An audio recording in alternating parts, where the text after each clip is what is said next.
Fox Sports. We are Buffalo. We are Ohio.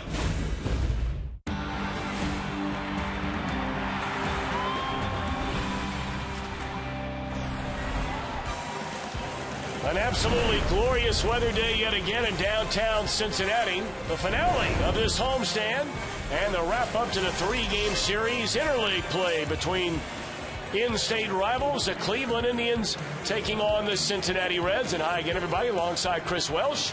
I'm Tom Brenneman. Welcome to Reds Baseball here on Fox Sports Ohio. And, well, last year this was a Cleveland team, Chris, that dominated the Reds during interleague play. And here we are this year in round one. Reds are 2-0. Well, they are 2-0 against the Indians, and they're doing better already, it seems like, in interleague play than the Reds did last year. But the Ohio Cup turnaround is what we're talking about. Last year, 1-5. Right now, they're 2-0, going for a three-game sweep here this afternoon.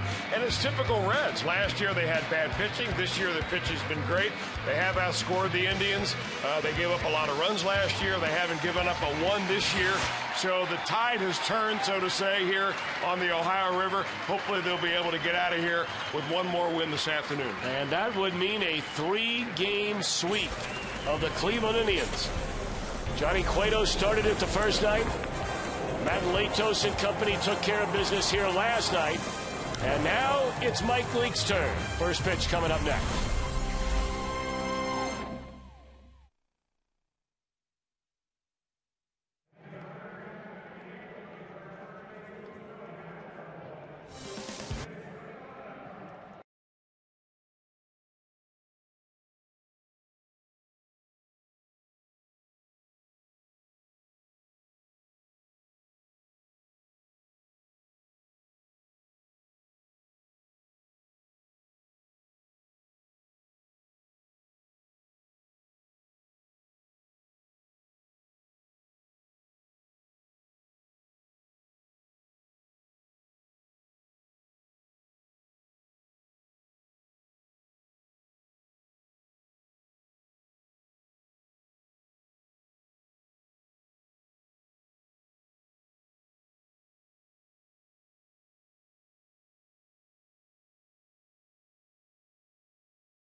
Fox Sports Ohio brought to you by the 2012 Ford F-150 Motor Trend Truck of the Year by Cincinnati USA. Let us be your travel guide to Cincinnati. Visit CincinnatiUSA.com. And by Skyline Chili. Game time is Skyline time. Stop by your favorite Skyline Chili today. Boy, it has just been glorious weather. What about through the remainder of this game? It's brought to you by Thompson Plumbing, Heating, Cooling, and Drain Cleaning. Here's John Gum. Well, like Tom Brenneman, I'm an East Side guy, and on the East Side, we know a good thing when we see it. This is a good thing today. Look at this weather forecast for the game. First pitch, 77, sunshine, 80 by the seventh inning, 83 by the final. That is the Reds go for the sweep I'm going to give Jim Day a run for his money. Enjoy the game right here on Fox Sports Ohio. Obviously, John, a big Reds fan. He knows what Jim Day's doing after the game, and hopefully he's doing just that on Reds Live. Indians lineup today under Manny Acta, provided by AXA Advisors. Chu in right, Cabrera at short, Kipnis at second. Santana gets a start at first base with Brantley in center and Lopez his first start at third. Cunningham, Marson, and Tomlin the latter third. Against Reds right-hander Mike Leake, our Jose Cuervo pitching numbers on number 44 wearing red today. 2 and 5 for Mike Leake, but those are his last 2 decisions. He got one his second last time out, and not bad the last couple times for Mike Leake. Each game 7 innings, and the last one against the Pirates 7 innings of no walk baseball, 4 runs overall. So Mike Leake on a day like today, keep the ball down, keep it in the ballpark, change speeds, and work quick. So ball 1 to get us underway, and the next pitch is driven in a deep right center field, and it will leave the ballpark.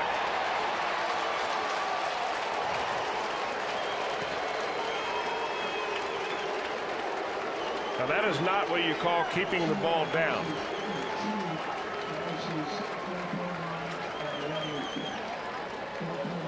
Shin-Soo Choo, when he first broke in, was more of a middle of the lineup guy, hit more home runs, and when he gets in the leadoff spot, he's more of an on-base percentage guy. But if you throw a little pitch up out over the plate like that in this ballpark, chances are you'll get a brand new baseball from the home plate umpire. And that's what Mike Leake gets from Dana DeMuth, who calls the balls and strikes today. And now it'll be Asdrubal Cabrera, the shortstop. He looks at ball 1. It's another thing any pitcher, but especially Mike Leake. You fall behind early in a count, it could be a very long day. Or short day, depending on how you look at it. 2-0. It's one thing falling behind in the count. It's another thing giving into the hitter and throwing the ball up. I mean, he has to essentially pound the strike zone down, down, down all day long, much in the way that Derek Lowe did last night. That one hooked into the right field corner, and this will be a double after the Chu home run off the bat of Asdrubal Cabrera.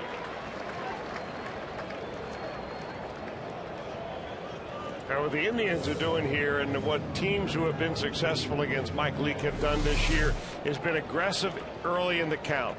And you see, for the second consecutive batter, he throws that pitch just about in the same spot. The only difference is Cabrera got out ahead of that pitch a little bit. Instead of knocking it out of the ballpark, just kind of hooked it down the line. Trying to regroup and get the ball down. Reds fell behind 1-0, you may remember, in a series opener, and then scored 7 unanswered in what turned into a late rout.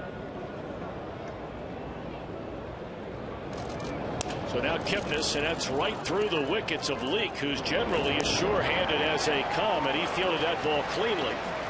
And it's got to be right on you when you're that close to the batter. But he would have easily cut down Asdrubal Cabrera. Instead, Cabrera at third, and there's 1 out in the inning.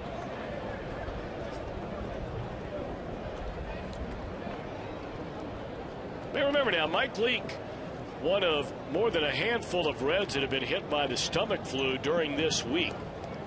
In fact, he was so much under the weather, they pushed this start back a day. That one rolled over foul. Zach Cozart's been suffering through the same thing. He's finally back in the lineup for the first time in this series today at short.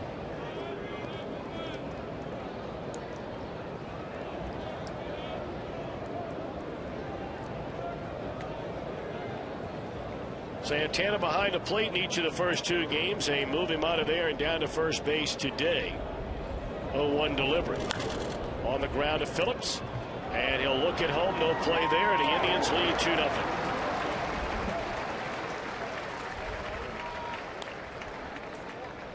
Take a look at the Reds defensively, presented by your Ford dealers. Same outfield we've seen this entire series. The only change along the infield we mentioned is Cozart.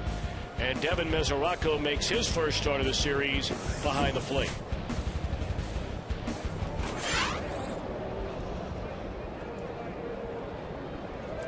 So now Michael Brantley. If he has a hit in today's game, he will have the longest hitting streak that has occurred in Major League Baseball in his 2012 season. Brantley, along with 3 others, have notched 20-game hit streaks.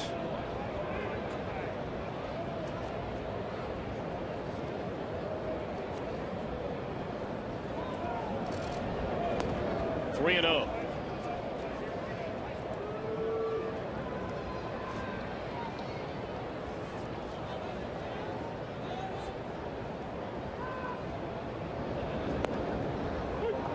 The 20-game hitting streak by Brantley, the longest by a Cleveland Indian since Casey Blake hit in 26 straight games back at the end of May, early June in the 2007 year. 3-1 offering on the ground to Phillips, and this will end a productive opening frame for the Indians. They score twice. Reds are coming to bat.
Trainer Stevie Bauman.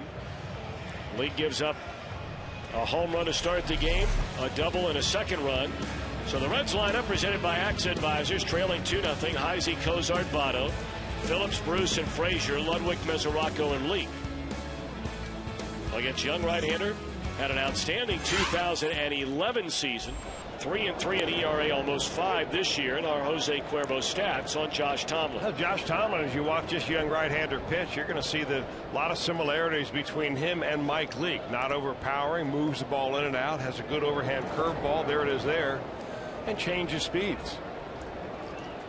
I mean, for both these guys at the back end of the rotation, you're looking at pitchers where location is really at the utmost importance to them.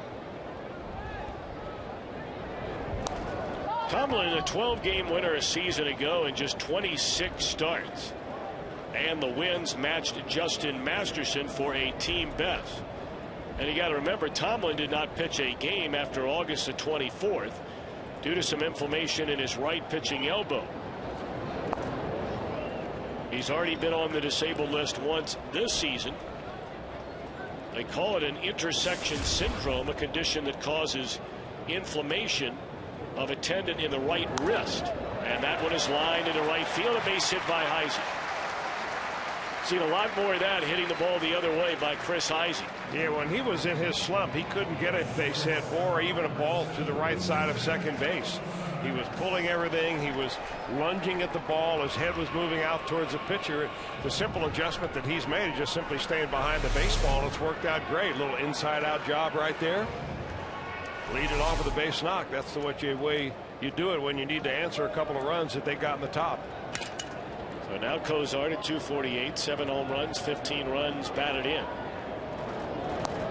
Ball one away.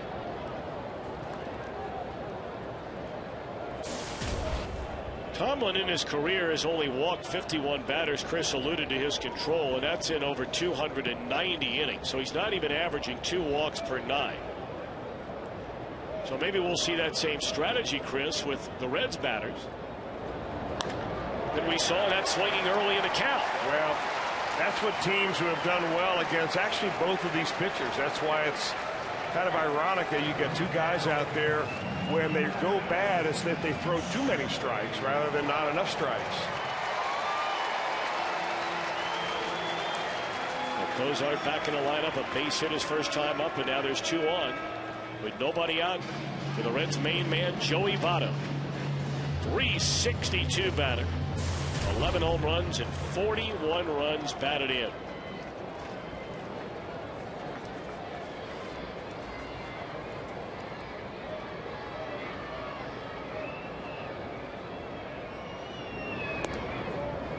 Votto leads the National League batting with runners in scoring position. He leads the league in doubles, in walks, in intentional walks, in extra base hits, in on-base percentage, in slugging percentage. Second in batting. Leads the league in hitting against right-handed pitching. Boy, that's a mouthful about one player. And he is as hot right now as he has ever been.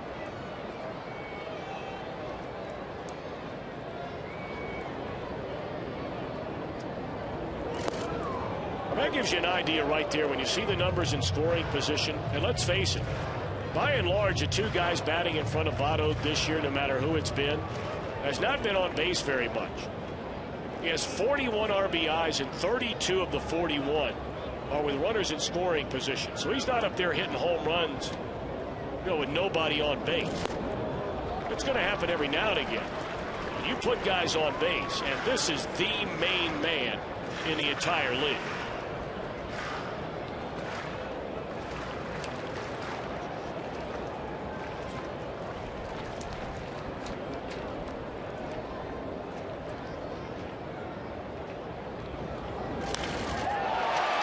Fly ball into deep right center field. Drifting is Brantley. Goodbye. And the beat goes on for Joey Votto.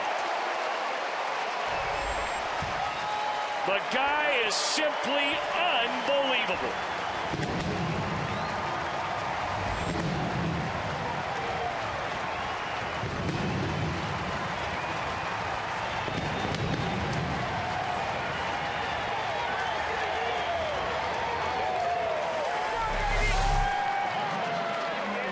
That 2-run deficit didn't last long. He works the count to get a fastball. He gets one out over the plate, down at the lower end of the strike zone, goes down and gets it. 3 runs for the Reds. Really the only way to pitch to Joey Votto when he's this hot, and he is just simply on fire right now, is to get the guys out ahead of him and pitch around him. Because if you have to throw him a strike with runners on base, chances are you're going to see a line drive somewhere. Maybe it'll leave the ballpark. Maybe it'll stay in and just bang off the wall. But chances are he's going to hit it hard. Well, you said it right before he walked up there. I mean, he's always at least warm. He's not red hot right now. He's over the top there. And it's a white hot. I mean, he's hitting .525 over his last 17 games, not including today what he's done already. 17 games. This one will stay in the ballpark. Wow. Well, the Indians defensively presented by your Ford dealers. Cunningham, his first start in the series out in left. Lopez, his first start at third, and for Santana, his first at first. And the first start of the series for Lou Marson behind the plate.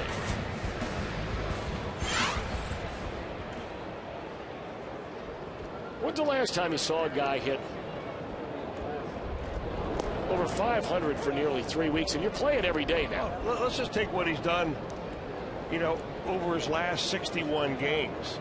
He's had 75 hits and 50 walks in his last 61 games. The only most recent player to do that, going back, say, all the way to 1988, is Todd Helton in 2004 when he got off to such a great run of it right there.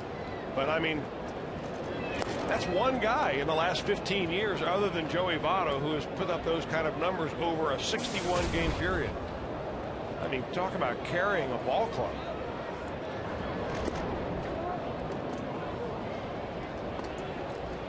And they really ought to travel the guy in some kind of an insulated bubble. because right now he is a lot more than just a number 3 hitter in this lineup. There's no doubt. He is the lineup. And I'm not trying to take anything away from any of the other players. I mean, it's a team sport, but he changed. He's like when Albert Pujols is hot and at his prime. Joey Votto's the same way. He's a game changer. You know where he is when he's on double deck. You know where he is when he's in the on deck circle. You know when he's coming up if he's 5 hitters down the line if you're the opposing manager. I mean, you manage the game around Joey Votto, or you mismanage it. Well put. 3-2 meanwhile to Jay Bruce, 257 batter, 13 home runs, 39 knocked in, and that's fouled out of play.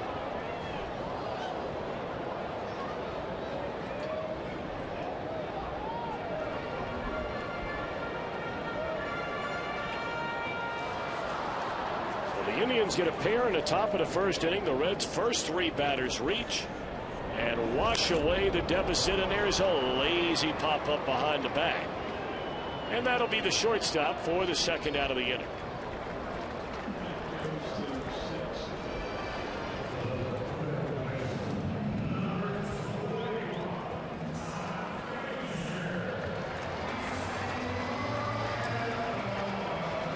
This has been a recent trend for the Indians. It was, in fact, up until the just completed series before they got here, giving up runs early. And obviously has been a major problem for Tomlin in his 3 losses this season. Boy, did they pitch over the weekend, however, in St. Louis. I mean, they nearly completely shut down the highest scoring team in the league. Ball's in the air, deep center field. Brantley looks up, it's against the wall, and Frazier continues to pile up the extra base hits. That's his 10th double.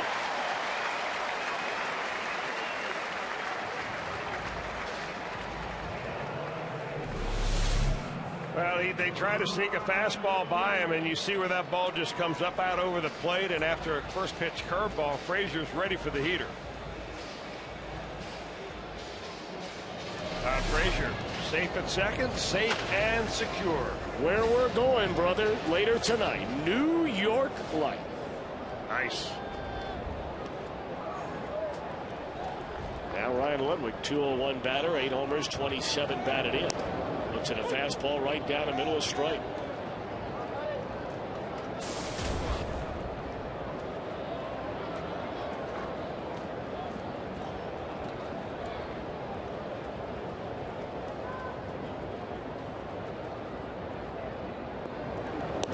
Every now and again up on the scoreboard they'll put up at this date in baseball history. How about the one sitting out there right now, 1952. Think about this for a minute. The Braves' Warren Spahn homered, struck out 18 batters, pitching 15 innings, and lost 3-1 to the Cubs. How about that? I wonder how many pitches he threw in that ball game. Is there a way to find that out? Joel, can you look that up? Is that too long ago? Struck out 18, pitched 15, hit a bomb, suck up the loss. The only run your team scored is when you went deep, Warren Spahn. Oh man, hang with him. 2-1 on Ryan Ludwig. Frazier out there at second with 2 outs, and a slow roller to the left side. Cabrera can't find the handle.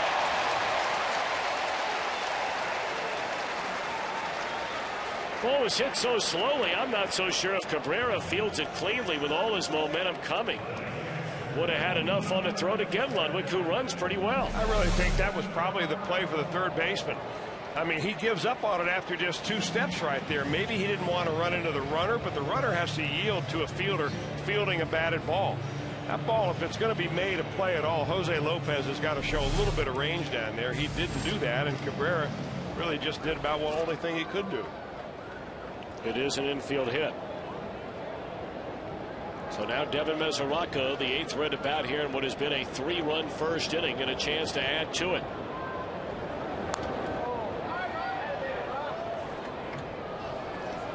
One other note, by the way, on this date in baseball history in 1965, Jim Maloney had a no-hitter for 10 innings. 10 innings. Until Johnny Lewis hit a home run over the white stripe at Crosley Field, left center field in the 10th inning. 11th inning. That was a kid glove night. I was there. You're kidding me. I remember like it was yesterday. You're kidding me. No, I'm not kidding you. Struck out 18 batters in that game. Yeah. That I didn't know, but I mean. How about that? I knew it was a no-no. Wow. How were you, about 20? College student? I was 10. Not quite in college yet. That was 65, is that what it was? Yep. Yeah. Yeah, I remember that night. Might not have been a kid glove game. My dad took me down to the ballpark that night. What was your dad's nickname? He had a nickname, the Senator, is that what they called him? Yeah, yeah. Flowing gray hair, right? Tall, handsome guy. I'm not sure he had gray hair back then. But well, no, not then. But, I mean, as he moved forward. But they had a white line painted at Crosley Field as that fence, big fence. They had the demarcation line for home run. That ball was a line driver right over that white line. I could not believe it. Boy, I really disliked Johnny Lewis from then on. Of course, he disappeared from sight shortly thereafter. Talked a lot about that particular game with Jim Maloney during his times down every spring at the Reds Fantasy Camp. They had a good year. What a good guy. What a wonderful guy. Yep. I think he's coming back to town, I hope, for the Hall of Fame Gala. Yep. Swing and a miss, settle in the inning. 8 men back. Reds score 3 on 1 crack of the bat from who else? Joey Votto. Reds lead 3-2 at the end of 1.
Serious injuries. Call 1-800-ELK-OHIO. Bad blood between the Reds and the Indians last night. Matt Latos pushes Derek Lowe off the plate. He points into the Reds dugout. And we learn that there is some history and some rather bitter and ugly history between Derek Lowe and Dusty Baker. Yeah, I wouldn't really say it's Indians Reds. It's more Baker Lowe. And both of them had some verbal pot shots to take at each other based on some kind of incident going back to I don't know, 4 or 5 years ago. Both exchanging some rather harsh words with one another following the game. And it should be noted, Derek Lowe, his next start will come against the Reds, and that'll be on Monday in Cleveland. So stay tuned for more to come. Things like this would happen from time to time, and it would kind of stay between the clubhouses or stay within Major League Baseball. Word of mouth would spread one team to another, to a friend of his who you'd call and talk to on the phone. But, I mean, 30 seconds after Lowe makes the comment, somebody's over there in Dusty Baker's face. What do you say about that? And 30 seconds after that, all of it is being twittered about, on the web, picked up by wire services. I mean, it is all of a sudden explodes in no time. A lot of times it gets blown out of proportion. Now, if anything does happen, if there really is a feud of some kind, now Major League Baseball has some reference to back up to and say, hey, you know, we've got justification for fines, for suspensions, and things like this. Kind of takes the fun away of a family feud, don't you think? A little bit.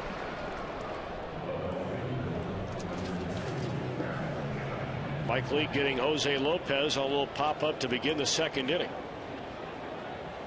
So now Aaron Cunningham. We've seen Cunningham in recent years with San Diego.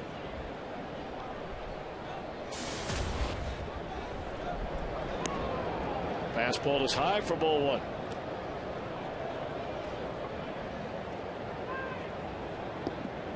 Well, all of these Indians that have gotten a little bit of playing time out in left field, Cunningham, Shelley Duncan, more recently Johnny Damon, as there's a ground ball to Kozo.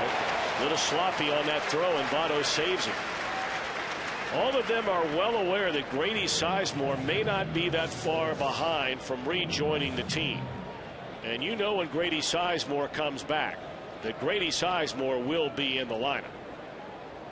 Michael Brantley's not going anywhere, and neither is Sin Soo Choo.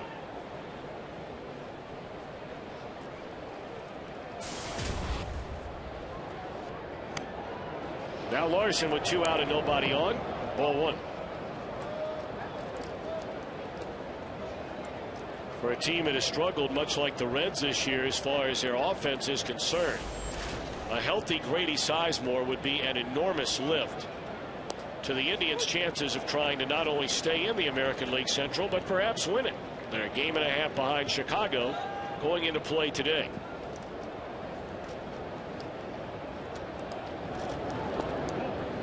Of course, there was a time where Grady Sizemore was among the best players in all of baseball. Yeah, but you wonder, though, with all the knee injuries and leg problems that he has had and back problems that have been associated with that, how much he's going to be able to come back and be the player that he once was.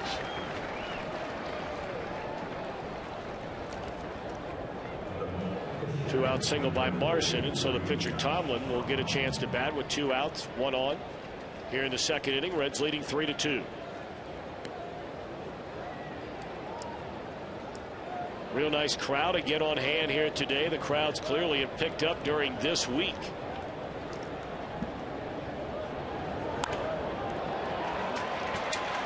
And Leake allows a base hit to Tomlin.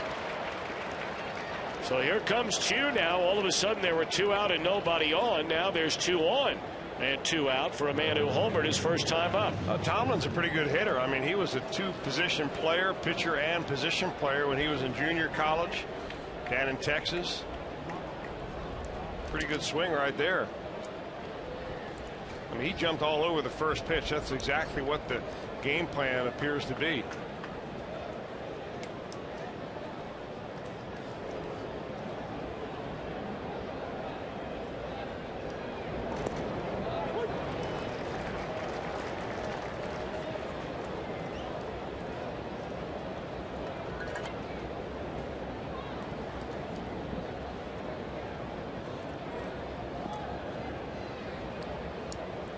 Nothing in 1 on Choo. Marson and Tomlin aboard. 2 are out in the inning. And a fastball that just missed.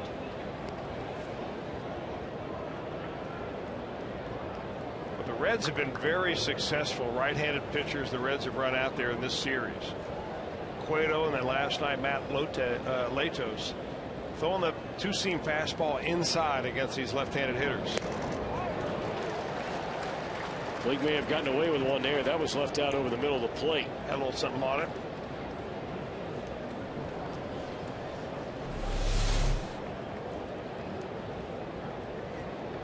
You're right, not far from that location where Choo parked one the first time up.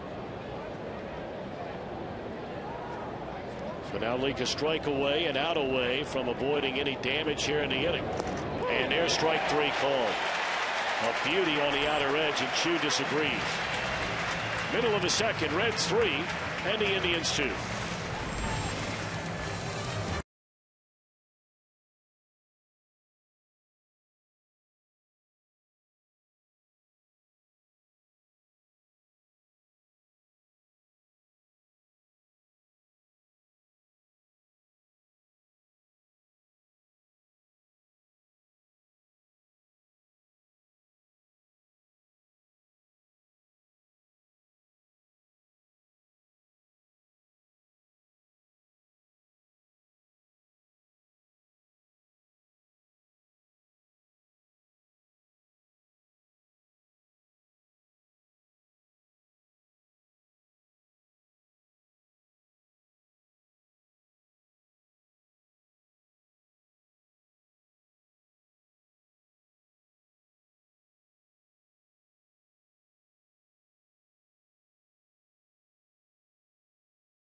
Miller time will come your way later in today's game, brought to you by Miller Lite. But for the time being, be part of the largest ever gathering of current and past Reds at the Hall of Fame induction gala. Sunday, June the 24th. All the current Reds will be there, and over 20 Reds Hall of Famers honoring Sean Casey and Dan Dreesen for their induction. For tickets, call 513-765-7921 or visit redsmuseum.org. It's downtown at the Duke Energy Center. It is an unbelievable night.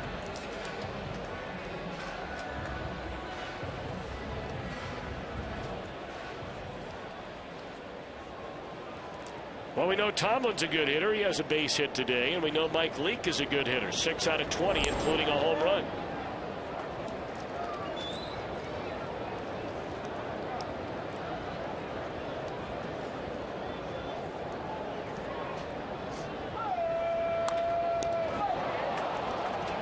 Back to the mound, 1 out.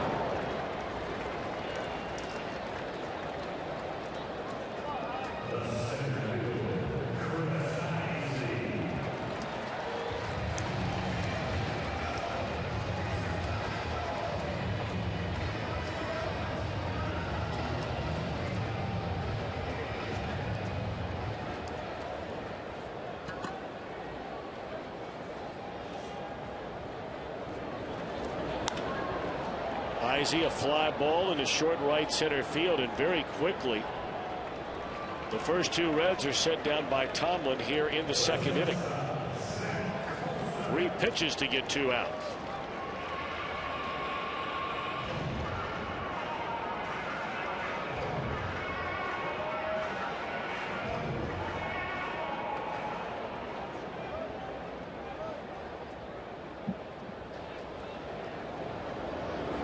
Should be brought up. It was made public knowledge before the game today. Chris, you brought it up during the game last night, talking about Scott Rowland.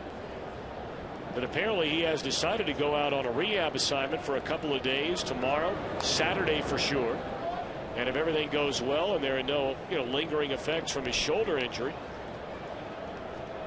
that he will be joining the team as early as Sunday in New York or maybe Monday in Cleveland.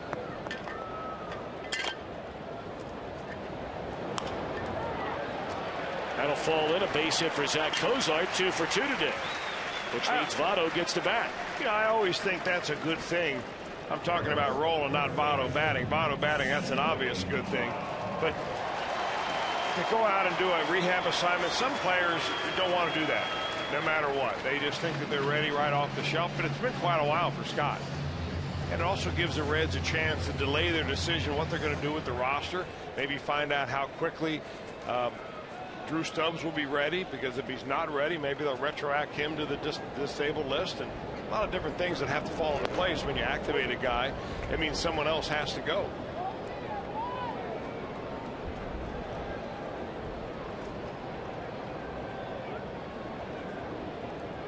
Rowland went on the disabled list all the way back on the 12th of May, so it's been over a month.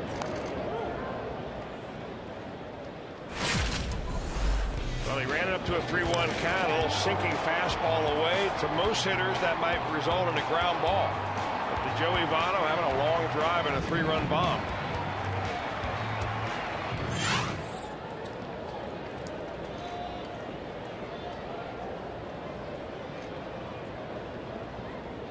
Votto gives you the idea. If you're standing on the pitcher's mound, you're looking in there, and we're watching his eyes here from the center field camera, watching his concentration. He's got an 0-2 count, but you don't really feel like you really have an 0-2 like you do a lot of other hitters. When you're ahead 0-2, you go for the kill. You don't feel like that with Votto, because he doesn't chase pitches like that. You throw him teaser pitches and he spits on them, and he's saying, hey, you got me 0-2, but it will soon be 2-2 unless you make a mistake and I hit a line drive somewhere in the meantime.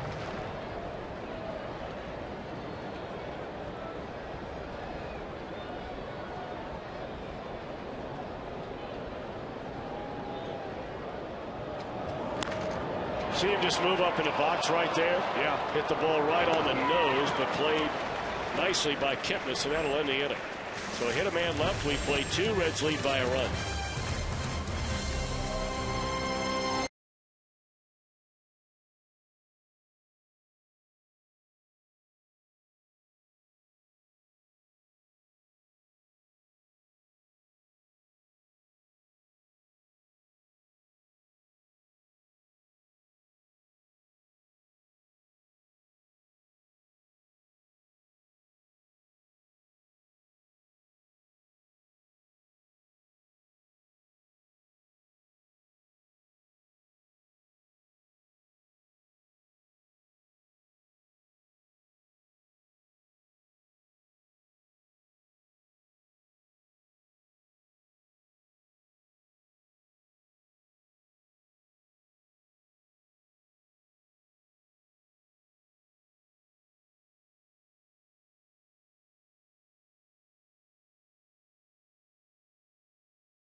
comes to bat here in the top half of the third inning. We've had a home run already today. And, of course, every year in Major League Baseball, around this time of year, we have the Home Run Challenge to raise money for prostate cancer research. And the man who started it all, Michael Milken, kind enough to join us. It seems like you've been with us forever during this week. 17 years. And you notice we have a new feature, this Keep Dad in the Game. You like this? I do. But that is the theme. 17 years ago, come out to the ballpark. What better place today to be than be in Cincinnati, out during the day, reminding your dad, grandfather, brother, co-worker to get tested for prostate cancer and enjoy the great American pastime. And you are a prostate cancer survivor yourself, and I guess that was the impetus, if I'm not mistaken, for you to really start this, or maybe you had it in mind even before then. No, it really didn't. I was diagnosed in '93. They gave me 12 to 18 months to live.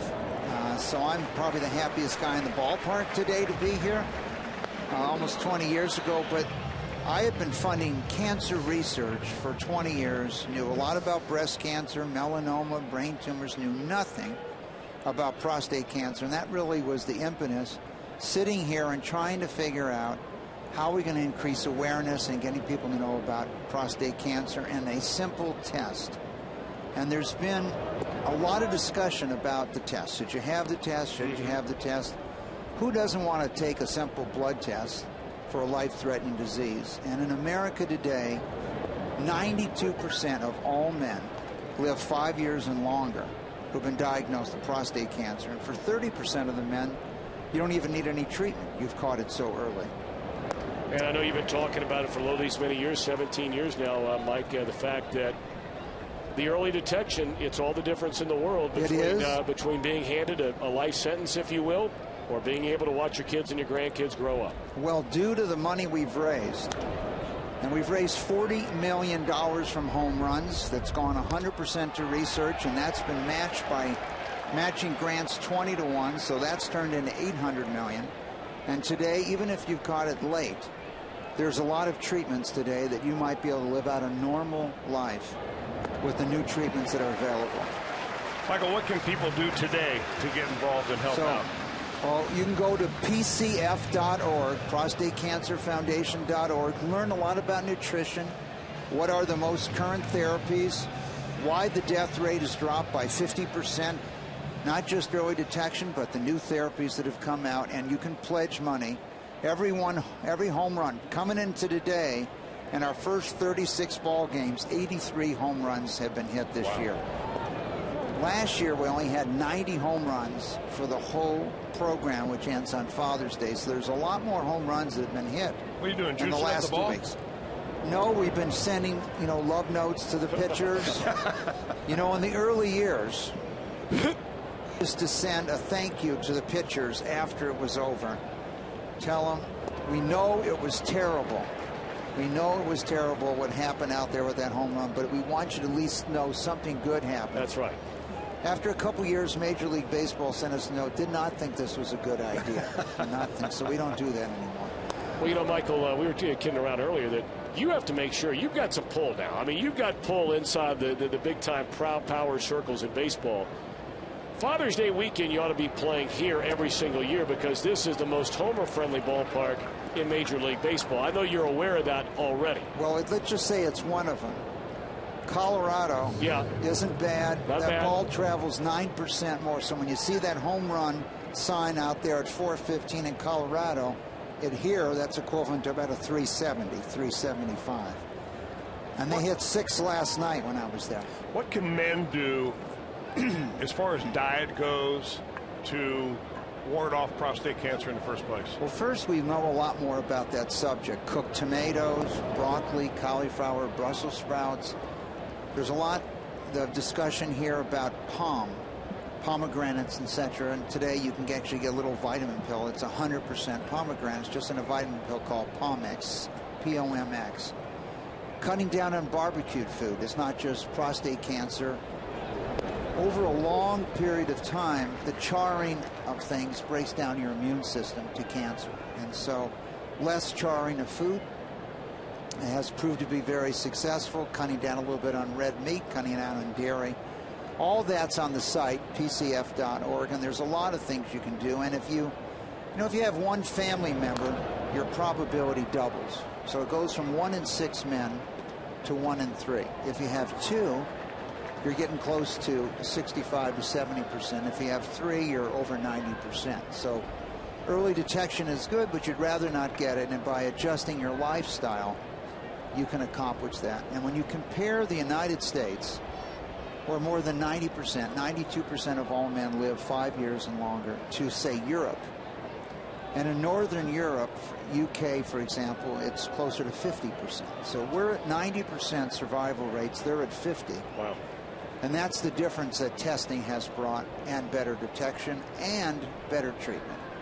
And certainly your foundation, Michael, deserves a great deal of credit. You brought it to the forefront all over America. And I know I'm speaking for dads and granddads and sons and nephews and so many of us all across the country. Thanks for your great work. Thank you, and I want to thank Major League Baseball. And the key is the announcers wearing their blue on Father's Day to the whole program. Absolutely. Thank you very much. Happy Father's Day. Thank you. Thank you. Great seeing you. One more time, 1-800-798-CURE or PCF.org. Keep Dad in the game.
On the third inning with a 3-2 lead over the Cleveland Indians, we thank Michael Milken and all the work that he and all the folks from the foundation are doing, prostate cancer research. And already a couple of home runs hit in this game. So all the home runs hit between now through play on Father's Day this Sunday. We say it all the time. You know, you can't forget about Mother's Day. That is the ultimate sin. But don't forget about Dad either. 1-0 to Brandon. Down the left field line. If it's fair, it is gone. It is fair. It is gone.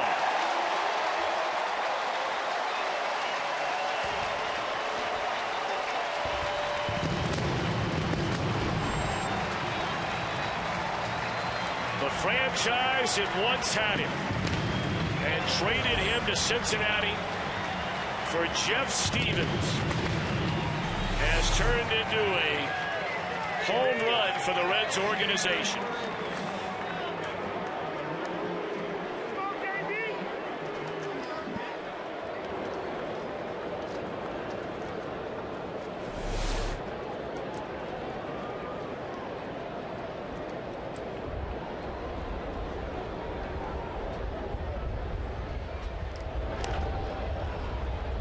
Jay Bruce, ground ball right at the first baseman for the first out here in the inning, and the Reds have a 4-2 lead.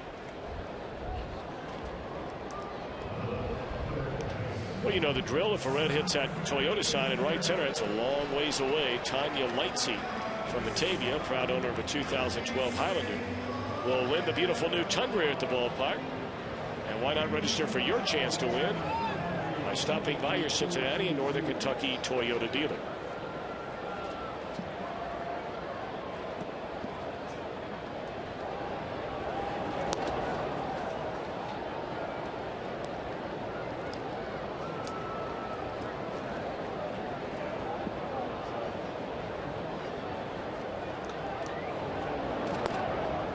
0-2 on Todd Frazier.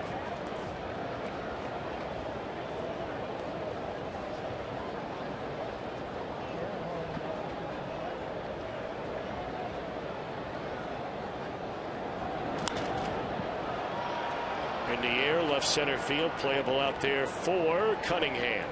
2 out.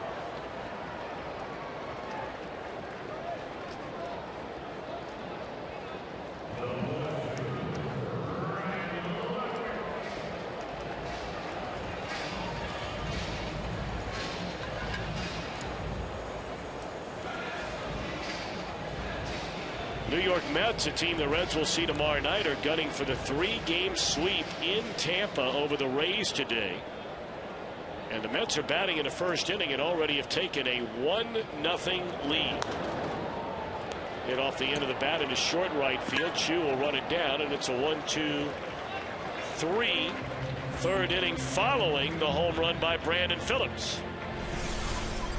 We move to the 4th. Reds 4, Indians 2.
The NFL's Rookie Symposium. A second try, this time as a speaker to the first-year players around the NFL. I bet that's very interesting. And Al McCoy talks about today's Reds-Indians game, all on FoxSportsOhio.com right now. Of course, Adam Jones and all the off-field problems that he had early in his career. And now perhaps trying to impart some lessons that hopefully he has learned to some of the players that are entering the league for the first time. It's a good idea. I would imagine baseball does something like that, maybe for players that, you know, every organization maybe does something like that for players coming into professional baseball. Well, Major League Baseball does overall. Rookie development camp that they have in Washington, D.C. every year. George Grant, one of the guys that's involved in that quite heavily. He helps those players get to know what it's like to do interviews, how to deal with the press, the media, and what organizations do. They send maybe 1 or 2 of their best prospects who they think they are definitely going to be major leaguers a year or 2 out, and they send them to this camp. And it's in the wintertime, and they take them to Capitol Hill. They meet some of the political leaders of the country. They go through all sorts of things to kind of prepare them. So it's a good step.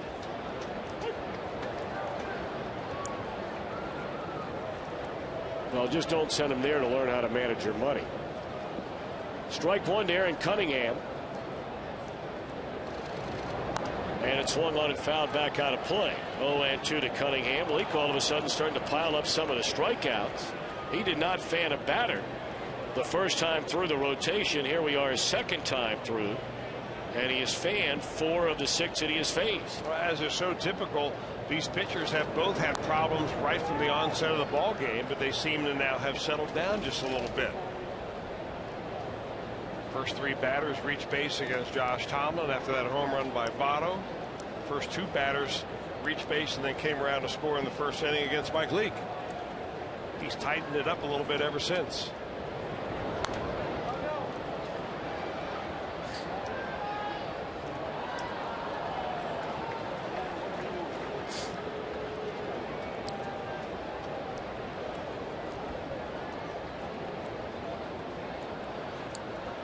Maybe time to send out a little birthday greetings to Lisa Latos. Mother of Matt Latos having a birthday today. Lisa, happy birthday. Congratulations on your son's fine outing last night. Happy birthday indeed. Now, is she in town or is she down in Florida? I do not know. I got a note forwarded to me from Rob Butcher. Asked us to pass those greetings along, and we're happy to do it.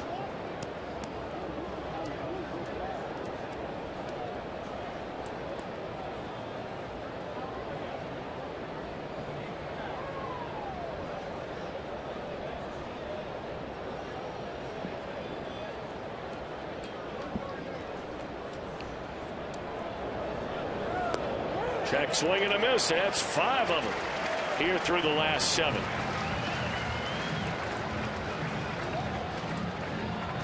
Nice little breaking ball right here. Aaron Cunningham now looking for it. That really never did look like a strike at all. And Cunningham, backup outfielder, just can't hold back on it.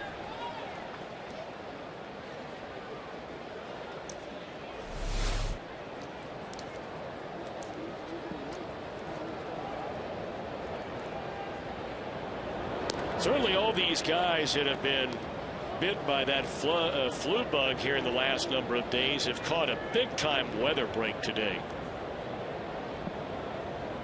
For a guy like Leake, you're using so much energy out there on the mound, and Chris, you've been out there in big league games. The difference between pitching at 93 and maybe 83 here today might keep you around a little longer. Yeah, you're right. You're still going to work up a pretty good lather out there because you're working hard, but you know it can be very miserable here when it's 94 with a high humidity, not much of a breeze blowing. Today, not much of a breeze, sunny. Great day for fans here at the ballpark. I love these 12:30 starts, businessman specials. These are great games to go to. And especially when you're blessed with weather like this. I mean, there is no humidity. There's not been the entire week. Today would be the quintessential perfect summer day. It'd be a good one too. Yeah, that too. Into center field, a 2-out single. That's the second time that's happened today to Leake. He's allowed a 2-out hit to the number 8 batter, Marson. You know, the Indians have done a pretty good job of doing that. Lonnie Chisenhall did it in last night's ball game with 2 outs in the first game. He did the same thing, Chisenhall, again against Johnny Cueto, just to keep the inning alive to get that pitcher to the plate. Now, last time, Josh Tomlin so leaked that he could swing the bat a little bit. Nearly took his cap off of the line drive through the box. So he starts him with a breaking ball in there for strike 1.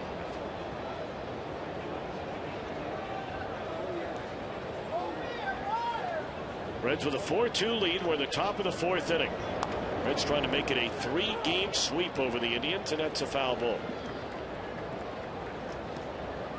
Indians came into this series only a half game behind the White Sox, and they were coming off a series over St. Louis in St. Louis, where they won 2 out of 3.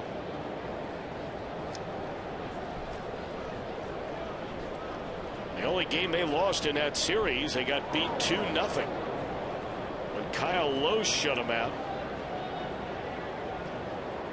Justin Masterson turned in a spectacular performance that day, giving up 1 run in 7 innings for the Tribe.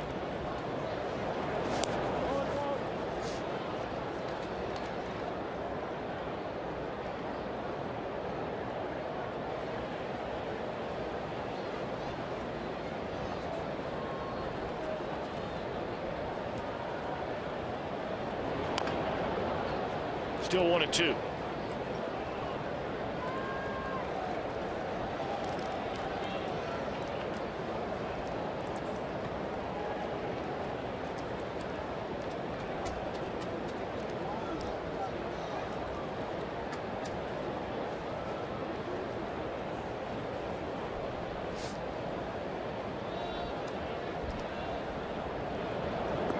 Got him on a breaking ball. So 6 strikeouts through the last 9 batters for Lee.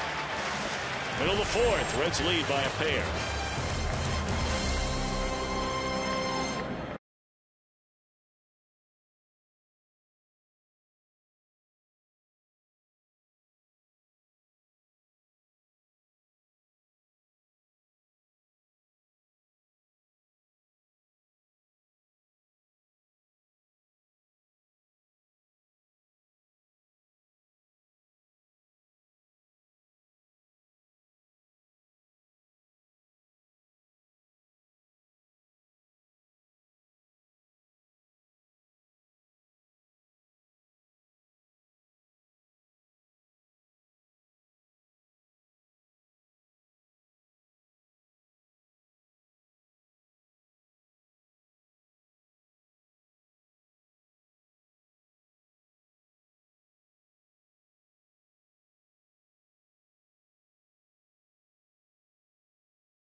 Great dishes together with the food service industry for over 30 years. By your Cincinnati and Northern Kentucky Toyota dealers, visit buyatoyota.com. And by AT&T, the nation's largest 4G network. AT&T, rethink possible.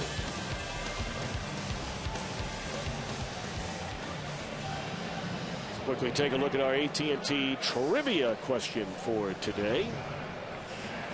Who has the longest hit streak for the Reds since Pete Rose's 44-gamer back in 1978 came to an end?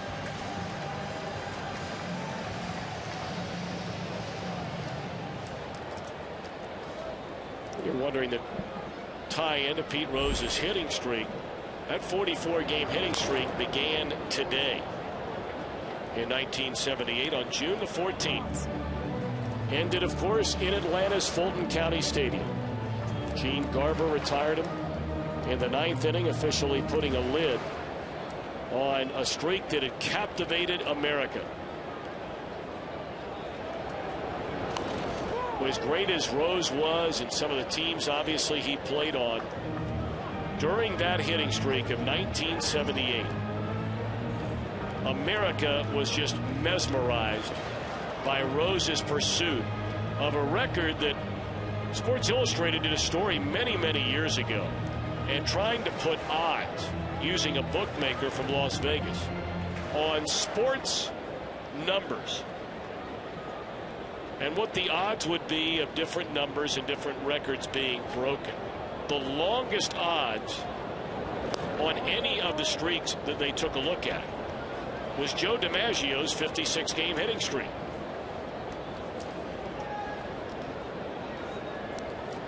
Now, the one number that I would think might even be as long, if not longer than that, Chris, would be the all-time wins by a pitcher.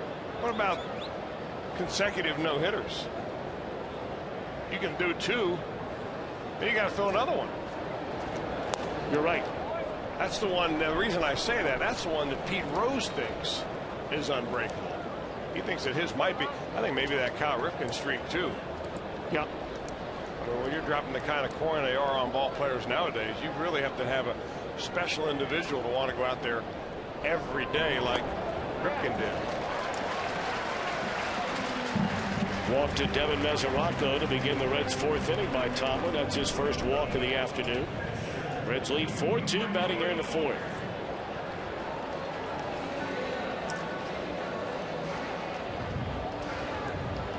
Well, that is the walk right there to a number 8 hitter that just must infuriate pitching coaches and managers. Now you got Mike Leake and purpose up there other than swinging the bat, unless Dusty lets him do that. What he's done so far is have him bunt, and he'll do it again.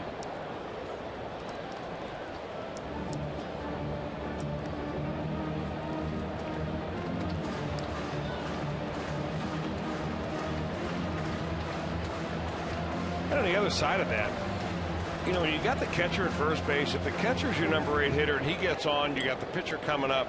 Why wouldn't you just want to go ahead and just play this as aggressively as you possibly can and try to get that runner at second base?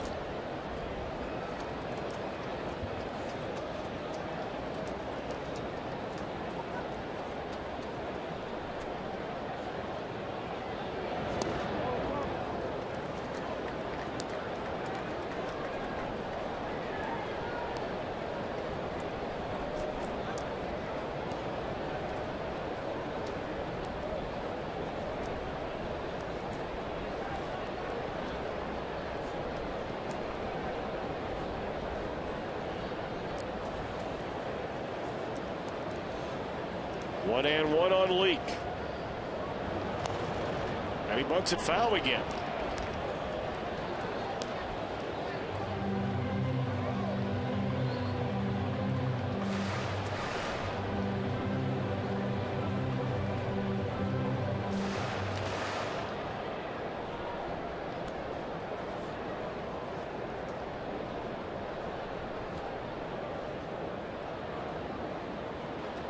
Got to look at Mark Berry, the third base coach, giving the signs to Leak. He's failed twice to put down a bunt. And now they let him swing away, and he finds a hole for a hit. Leak has more than 3 times the number of hits, and he has sacrifices so far this year. Well, they've got the shortstop and second baseman bunched up here in the event of a double play or even in event of a bunt. That shortstop has to be closer to second base, and he opens up that hole on the left side. Leak finds a spot for a base hit. Red's got something brewing that they can really put a big number up here and get this crowd that is already kind of alive really going. Well, Heisey has a pair of sacrifices. The Indians think he might be bunting, and he is, and he stabs at it foul.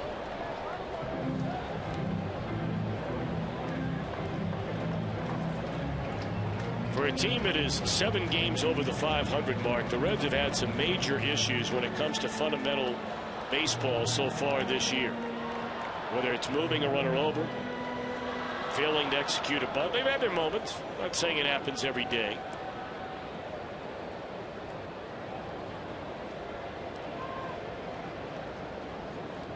See if they ask Heisey to bunt again, or they're going to let him swing. No sign of a bunt there. A ball and a strike.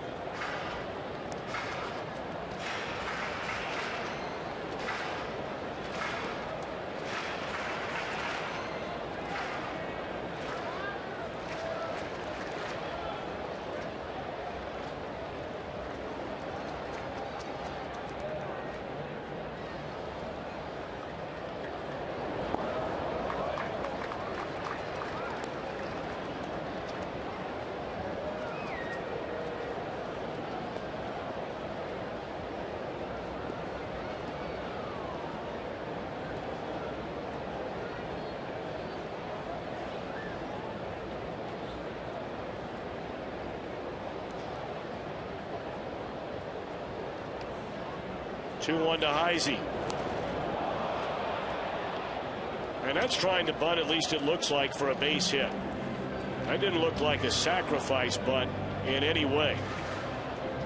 Well, the giveaway, of course, is you see that the batter runner on his way to first base when he's trying to lay it down. Although he stays in there long enough, he just drops the angle of the bat a little bit too low and gets underneath it. Usually a pretty good bunter.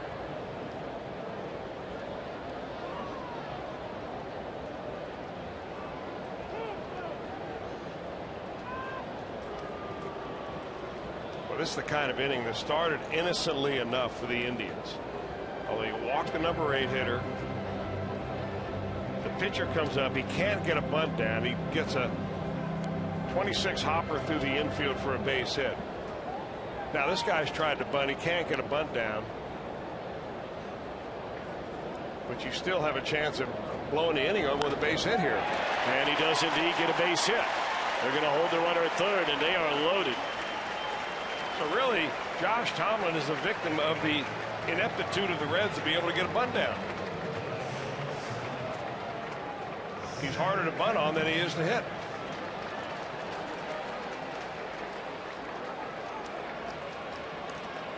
But that is something certainly one would imagine, Chris, as we start to move forward and you're thinking about October baseball and things like that. Reds could certainly use a little fine-tuning in that bunting area. Yeah, they work on it, Tom. You and I both come out to the ballpark very early. We watch down there. These guys work on it every day. It's not guaranteed. But you would like to be able to do it when called on.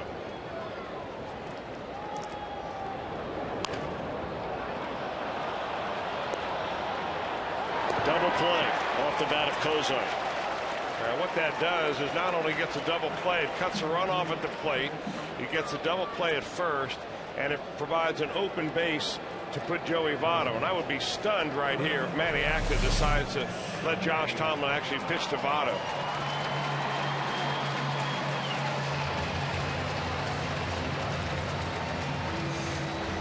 You're right about that. They're going to go ahead and intentionally walk Votto to get to Brandon Phillips, who homered his last time up. And we brought up earlier, he's always a guy, whenever he plays the Indians, he seems to play with a major chip on his shoulder. Dusty Baker said to Brandon at the very beginning of the series, "You know who we're playing, don't you?" Brandon gave that little wry smile that he has. He has shown it. Phillips originally drafted by the Expos in the second round back in June of '99. But if you can imagine, for Bartolo Colon, for one guy basically, another player to be named later. Here you can look at his home run in the third. The Indians got Cliff Lee, Grady Sizemore, and Brandon Phillips. Along with a pretty decent player in Lee Stevens. Lee Stevens was a nice player. Yeah. Basically for one guy in 2002, and then 4 years later, Eric Wedge apparently soured then the Indians manager on Brandon Phillips. They did not have a good relationship. The Indians traded him for Jeff Stevens, a right-handed pitcher, on June the 13th. Well, that was yesterday, going back 6 years ago. That was the original deal, was with the Expos, right? Cleveland, yes. To get it. Yeah. No wonder they moved baseball out of Montreal. You're right.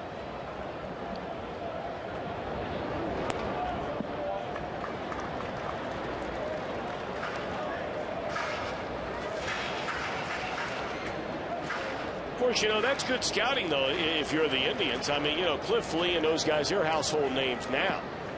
But they were minor league guys then, and there have been a lot of teams that have screwed up those deals. Swung on and fouled back out of play, where you're getting three young players. And, you know, nobody's ever heard of any of them, and you're giving up a guy like Bartolo Colon, and you're thinking, golly day, you know, who are these guys we're getting back for him? You know, usually when a deal is made like that for a veteran established player in exchange for a handful of prospects, usually the team that receives the veteran player ends up on top. Yeah. Because you know what you're getting. But occasionally it turns around to be so lopsided that you scratch your head, and that's one of them. Now this is the important pitch for both Brandon Phillips and Josh Tomlin. 2-2, 2 outs. Brandon's got to figure he's going to get a strike right here. If you're the pitcher, you really don't want to go full count, bases loaded. And it's served into right field, a base hit. One run scores. Here comes Heisey. He will score. Throw into third. And he's safe there. Phillips delivers again.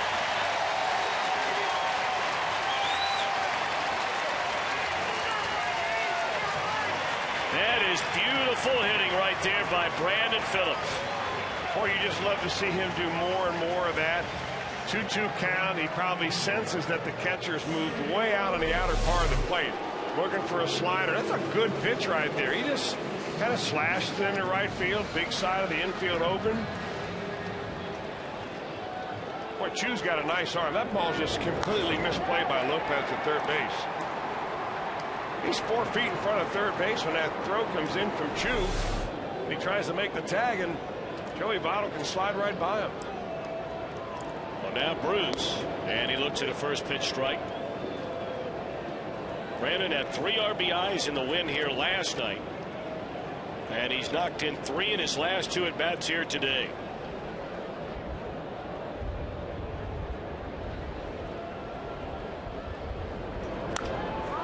Bruce drives the ball into left center field, but that'll be caught, and the inning is over. Reds strand 2 but score 2 and lead 6-2 at the end of 4.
The Reds get back home off this upcoming road trip. They'll play the Minnesota Twins.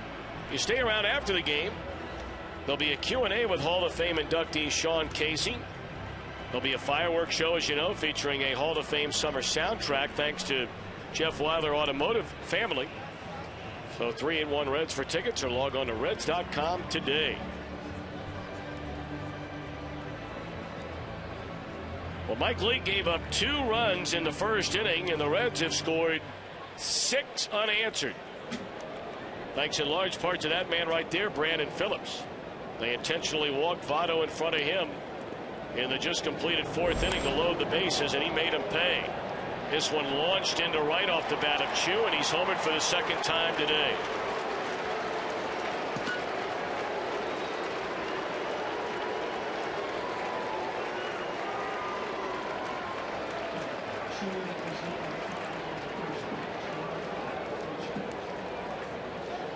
Chu with 3 home runs all year. He has 2 of them against Mike Leake in 3 at-bats today.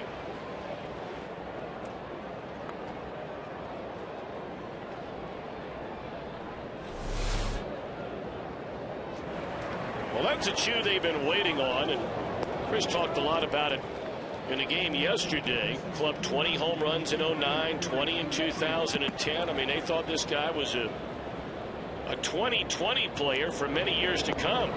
Runs well, good defender, good hitter, good eye at the plate.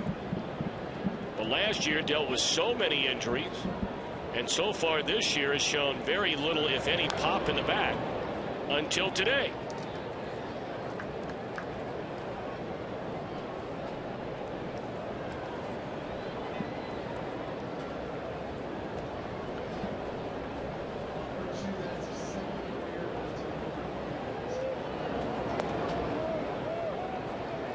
Saw 7 times now in his career. Shin-Soo Choo has hit 2 or more home runs in a game, and he brings the Indians within 3. And that'll fall in a base hit. Game a long way from being over, despite the fact that it seems as though the Reds have dominated this one, and really they have since the middle of the first inning.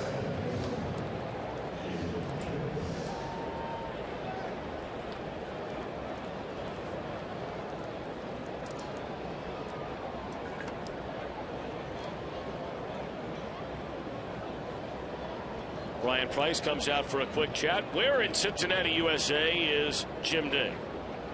Well, stay tuned to Fox Sports Ohio and follow the Reds live host as he visits Cincinnati, USA's attractions and events.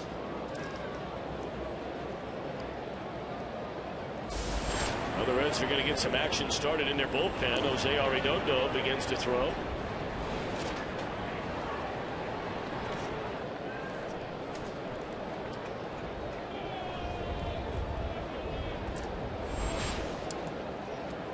I think both managers will agree with what you said earlier. This game is a long way from being over. Dusty Baker has seen so many games that can swing back and forth. He put a couple of guys on, an error, a hit, base on ball, somebody smokes one out of here.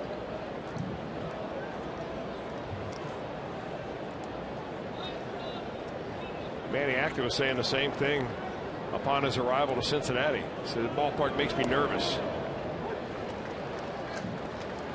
And he's not even pitching. No, and that's why what this Reds pitching staff has done so far this season is that much more extraordinary. You know, we've talked regularly about where they are in the division, and you know, you go back to April the 19th. Phillips, there's one. And another poor throw by Cozart. He's had 2 or 3 of those already here today. He had enough time. He had cleared himself from the bag to make a nice strong throw, and maybe held on to it a little too long. Well, he threw it sidearm, but a lot of infielders have to throw it sidearm when a guy's coming in to slide right there. You do that so that the guy will slide. Brandon Phillips fed him perfectly. I mean, he made a tremendous play right there, hit him right in the chest with the throw, and just got away from Cozart. So Kipnis awarded second base. He's out there with 1 out, and here's Santana. We're starting to talk about the Reds, only the New York Yankees, and you got to remember the Yankees right now have ripped off 6 in a row, 12 of their last 13. They are the only team in the major leagues with a better record than the Reds going back to April the 19th. That's when the Reds were 4-8. Since then, the Reds are 30-19. Yankees are 31-19. But you look at the ERA, go back to that same date, and Reds pitching has a 3.39 earned run average. The 3 teams in front of them in the National League are pitching in very pitcher-friendly parks: LA, San Francisco, and Washington.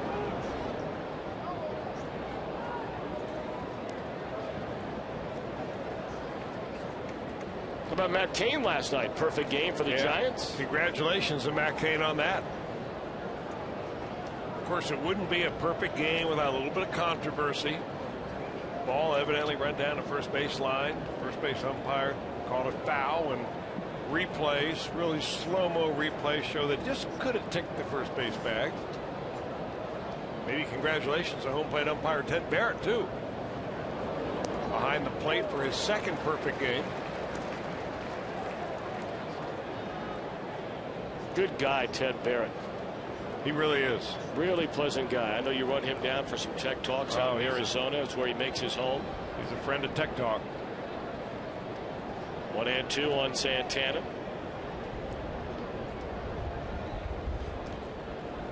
We brought up earlier, Kipnis can run and likes to run. 15 steals and 16 tries.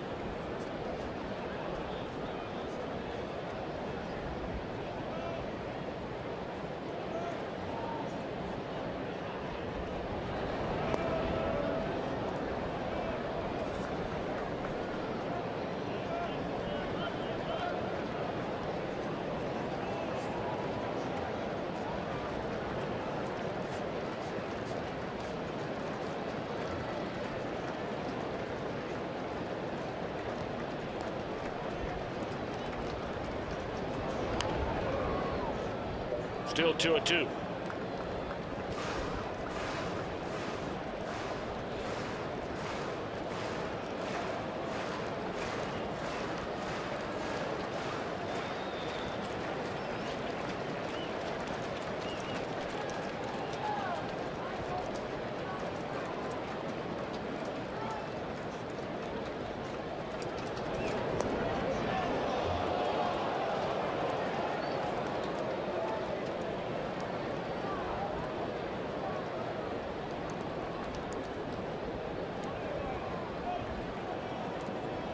I got to wonder how long Dusty Baker is going to stay with Leake. Obviously, you'd love to get him through 5 and try to get him a win.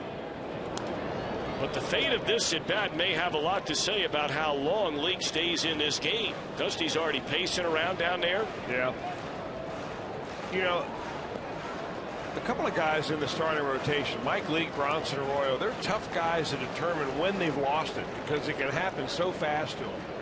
They don't really slow up on their velocity. They don't visibly start getting the ball up all that much. All of a sudden, just the inning or the game begins to get away from them.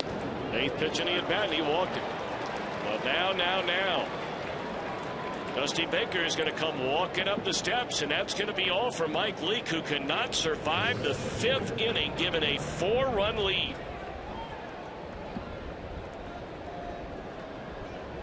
Inning began with a home run by Chu, a single by Cabrera, a double play that should have been turned that wasn't. And in the following batter, Santana draws the walk. So here comes Arredondo. Leake cannot win it. You wonder if some of this might have to do with, still being a little bit worn down by that flu bug he's been bothered with the last couple of days. Well, this will be our skyline call to the bullpen. We'll be back in a moment.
Live, presented by Ray St. Clair Roofing on Fox Sports Ohio. We'll come your way tomorrow night from Citi Field. And I mean, obviously, Dusty Baker didn't want to come get Mike Leake. Leake obviously upset that he's coming out of this game. I'm sure he is. I mean, he's two outs from away from a win. He was spotted 6 runs. It'll be written about it that he can't hold a lead. I imagine a lot of this has to do with, him coming over that virus or that flu bug, whatever that was, that has gone through the Reds clubhouse. You're weakened no matter what. Even though you come back a day later, you're still pitching a major league game. That's pretty strenuous. And he turned double play behind him. It's a whole different story in that inning. What a play by Phillips, and he gets the out at first base. My, oh my, did he go a ways to get that. I was thinking before the ball game that this is a very enjoyable team to watch. I mean, after all, you got Joey Votto, maybe right now the best player in baseball, certainly in the National League. You got the flashiest defender in baseball in Brandon Phillips. I mean, he covers more ground. Today he's been knocking them in, but usually he knocks them in and saves them. Well, he saved for sure at least one right there. Then you got the hardest throwing guy on the planet in Aroldis Chapman.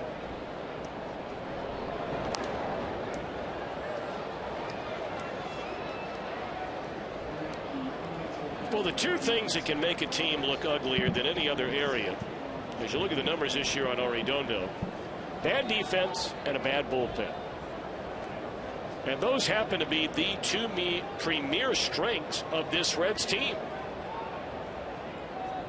Their defense is day in and day out nothing shy of spectacular, especially when they have Roland down there at third base and Stubbs in center field. And their bullpen statistically has been the best in the National League virtually the entire season. Well, you played a ballpark where the ball flies like it does here. You better play good defense, because you always hear the mantra of these managers. You just can't give them an extra out. Don't give them 4 outs this inning. They'll capitalize on it. Well, in this ballpark, more than anywhere else. Arredondo coming in dealing. 3-run Reds lead.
Sports Ohio, Jim Day with you up here in the press box. I want to expand on what you guys were talking about last inning. Last night, Matt Cain throwing the first perfect game in Giants history. 14 strikeouts for the guy. 22nd perfect game in Major League history. Got some help along the way. I don't know if you guys saw that Gregor Blanco catch. It was outstanding. But Cain and R.A. Dickey were hurling last night. The 14 strikeouts by Cain ties Sandy Koufax for the most strikeouts in a perfect game. And R.A. Dickey with a one-hitter last night. He gave up 1 run. He did strike out 12 batters. But you want to talk about controversy, Tom and Chris. That one hit, the Mets think should be changed. They are actually trying to get an appeal from Major League Baseball to get that changed so R.A. Dickey has a no-hitter in that game. We'll see how that unfolds. And by the way, the Reds will face the Mets next. They will miss R.A. Dickey. Well, they're going to miss R.A. Dickey, and they're going to miss Johan Santana, who's thrown a no-hitter. You talked about the Giants' first perfect game ever in franchise history. Santana threw the first ever no-hitter in Mets history a couple of weeks ago. Day is over for Josh Tomlin. Indians go to their bullpen and bring in the southpaw Scott Barnes.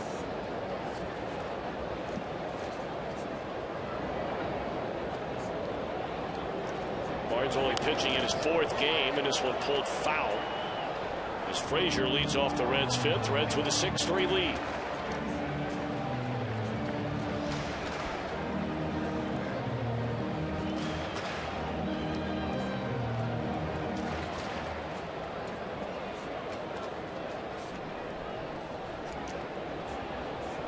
Frazier, Ludwig, Mesoraco, and there's a base hit into right field by Frazier. His 2nd hit in 3 at-bats today.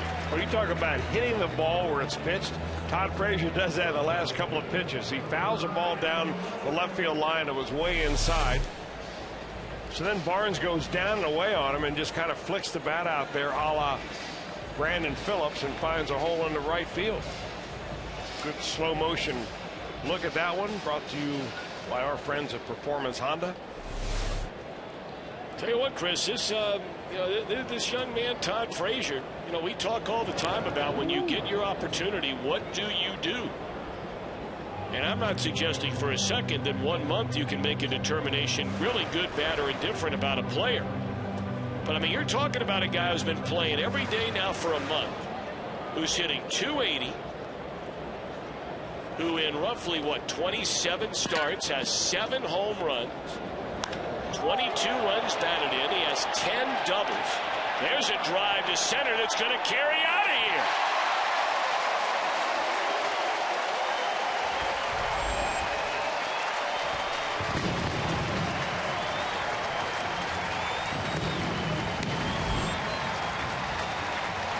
Are we collecting home run money yet for Keep Dad in the game? Piling up again.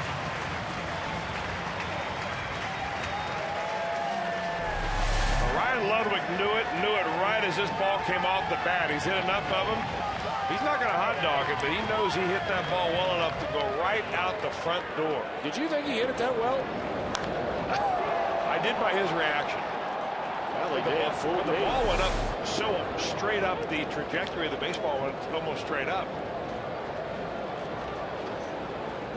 Good hang time, too.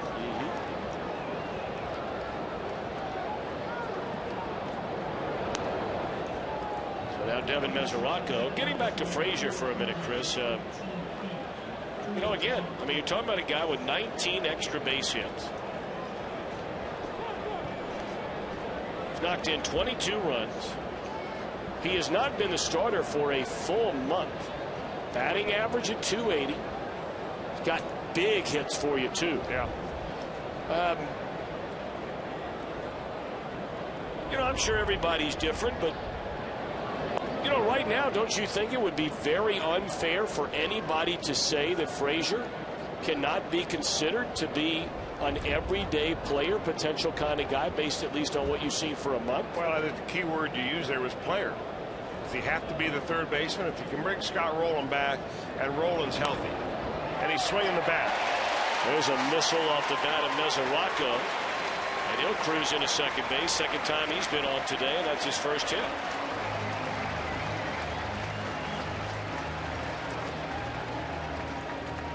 I would think that they were trying to find a way to keep him in the lineup, but here's Ryan Ludwig hitting the ball a little bit better lately. He's got left field covered up. Chris Heisey's hitting the ball better lately. Frazier's hitting the ball better lately.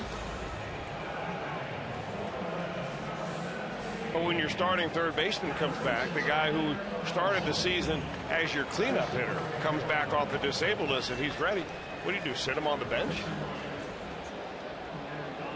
These are times I'm glad I'm a broadcaster. I don't have to make any decisions like that. That's most times. Never even get consulted, thank goodness.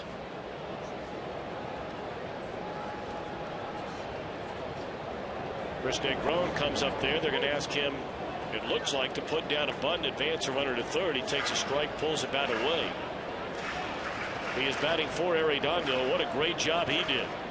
Came in, faced 2 batters, got them both out. And any hint of the Indians getting back into this game, at least for the time being in that 5th, snuffed out by Arredondo.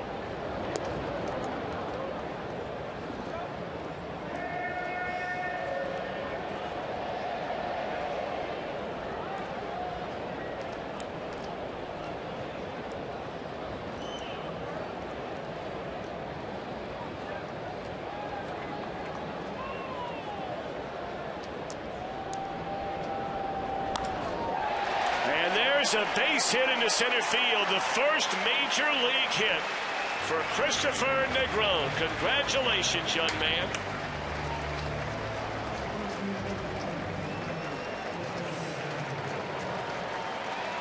Good for him.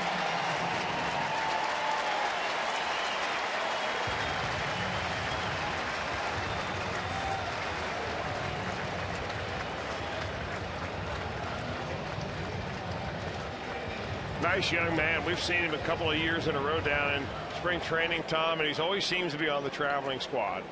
Always smiling, always working hard, coming out early to playing. So excited to be up here in the major leagues. Versatile player, play infield, outfield for you. Just a nice young man.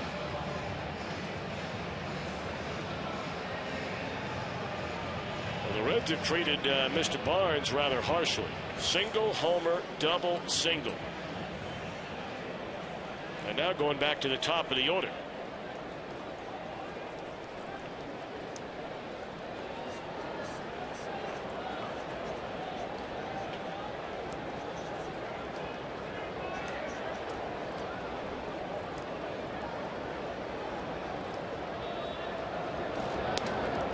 The Reds have scored in every inning except for the second inning.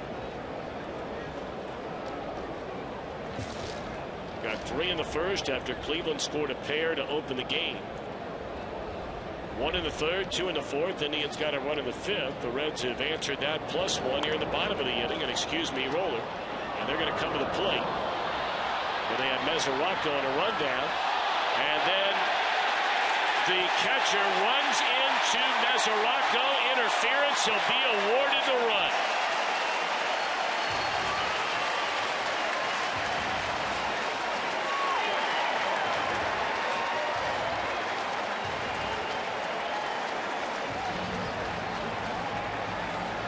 Usually the only way you're going to get out of a pickle at the major league level is to run into a player, a defensive player that doesn't have the baseball.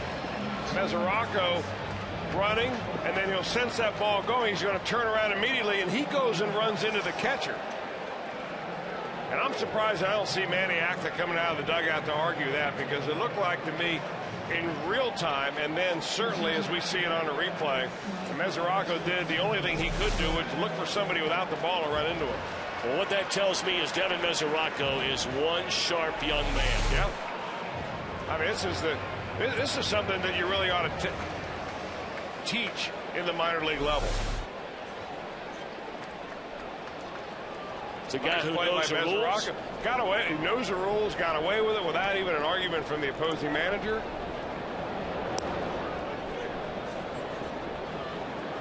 Tell you what, that tells you a lot about Devin Mesoraco, just as far as his head being in the game at all times.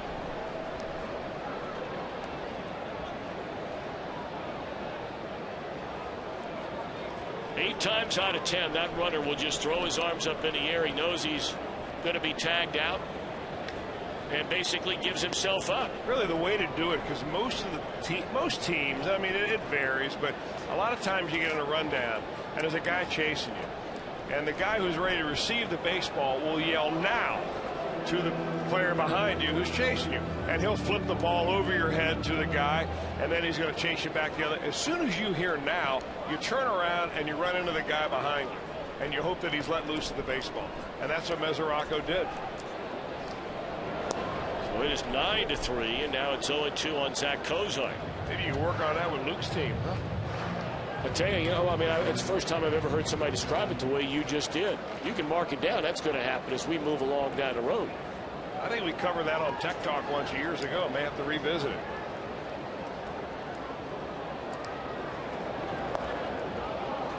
Kozar out of there swinging. Well, I mean, it makes perfect sense. Obviously, it's been coached that way. I mean, the guy's got to get rid of the ball, right? And he's not waiting for you to turn around and bump into him. He can't get out of the way. Of course, Luke is how old? He's a little early for that. Yeah, they're about 5 years away from actually getting somebody out of the pickle yet. Now would be like, hey, now throw the ball to the first baseman after you get your ground ball.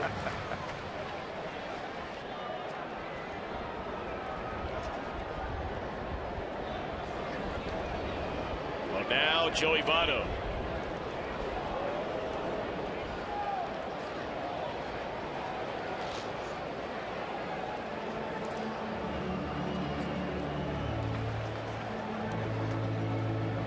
Reds lead 9-3, batting here in the bottom half of the fifth inning.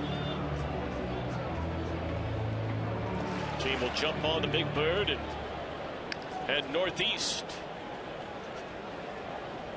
after the game today, and We'll play Friday night, Saturday night, Sunday afternoon at Citi Field against the Mets, who are playing very good baseball right now. They fell behind Tampa Bay after jumping out to an early lead, and now the Mets have recaptured a lead, 4-3, that game in the third.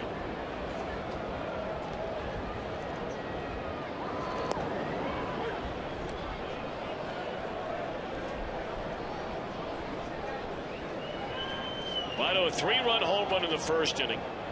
Bounced out to second, hit the ball very hard at Kipnis on a play back up through the middle of his second at bat, and then was intentionally walked to load him up for Brandon Phillips, who delivered a 2-run single in the 2-run fourth inning.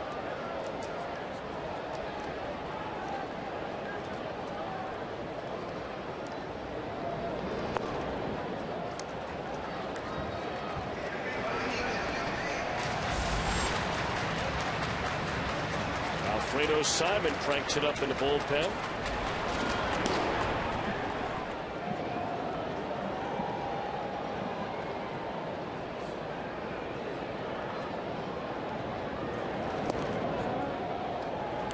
Three and one to Votto. He is looking for something to uncoil on right now and basically just kick in the door in the third game of this series.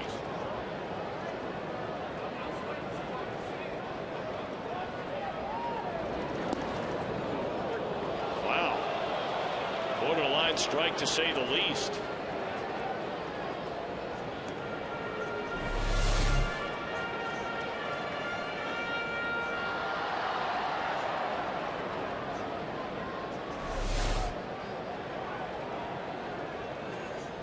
Votto chokes up on that bat a couple of inches against a lot of the left-handers.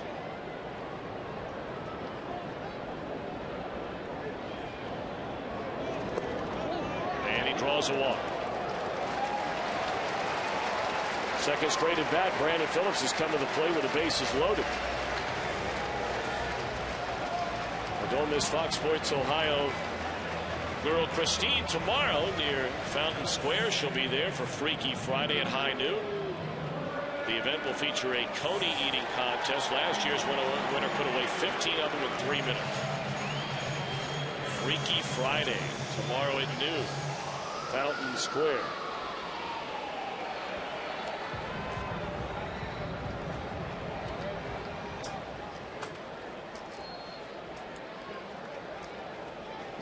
So Brandon Phillips with a chance to make it a huge day.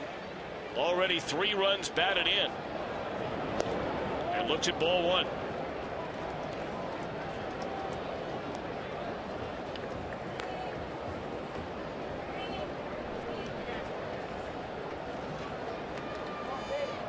.37 runs batted in now for Brandon Phillips, and most of those have come in about the last 3.5 weeks, and more of them nope, too far out in front.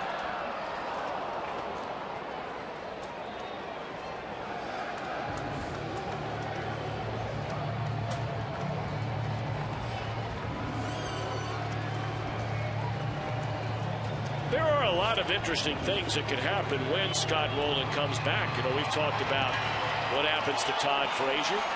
Does that mean Brandon Phillips goes back into the leadoff spot?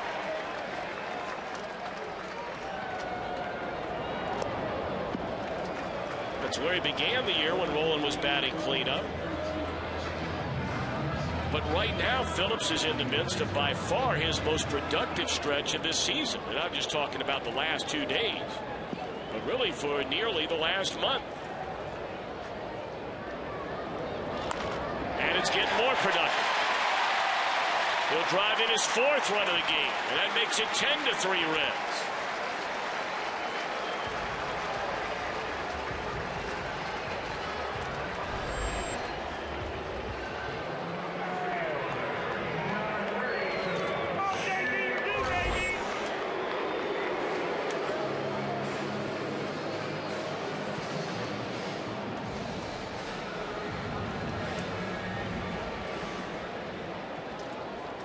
Well, now see if Jay Bruce can't get in the hit parade. He's the only spot in the lineup without a base hit on the day.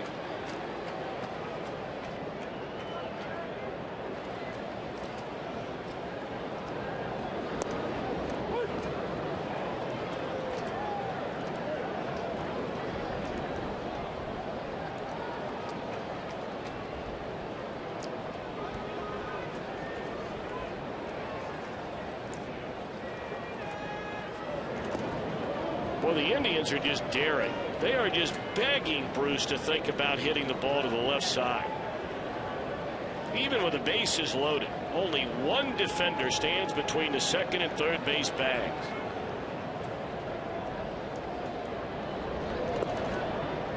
Two and one. It kind of reminds you of the shift that Adam Dunn used to see all the time.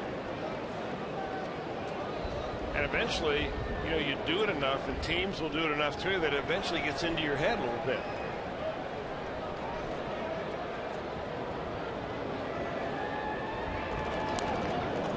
Rather than thinking about where the defense is, you try to concentrate on the baseball. A lot easier said than done.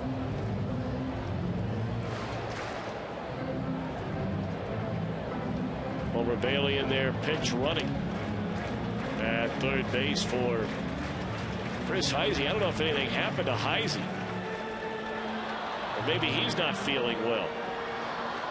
I think the only available extra outfielder they have, of course, Negron could do it for you, I guess, in a pinch. And we know that Valdez can do it. Ball three.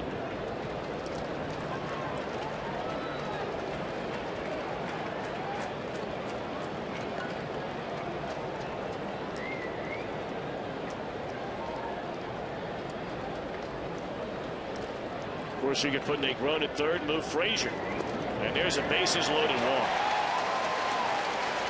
And that makes it 11-3. And the Reds are still batting here in the fifth inning.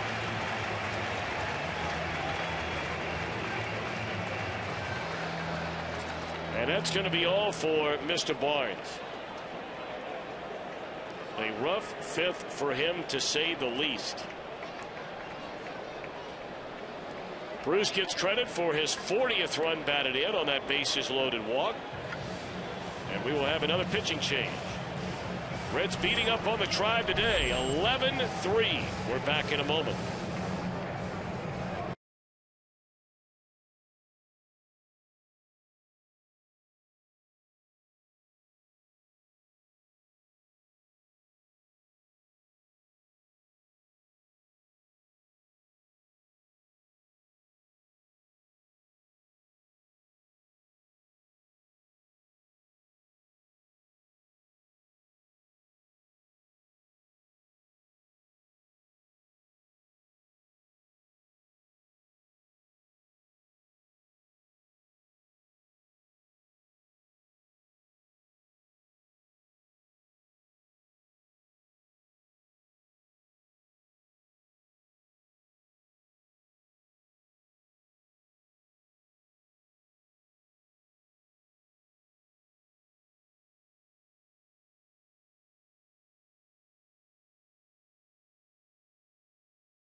Question today.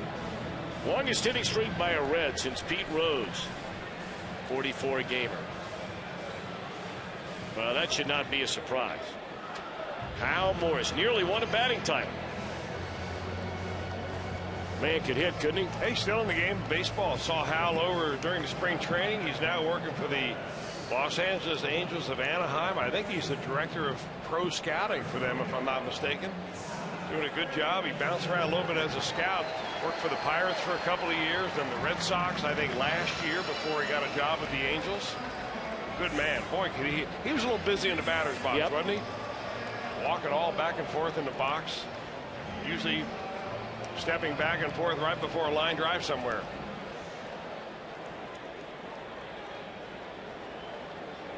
Ishmael Rogers just came over to trade prior to last night's game from the Colorado Rockies.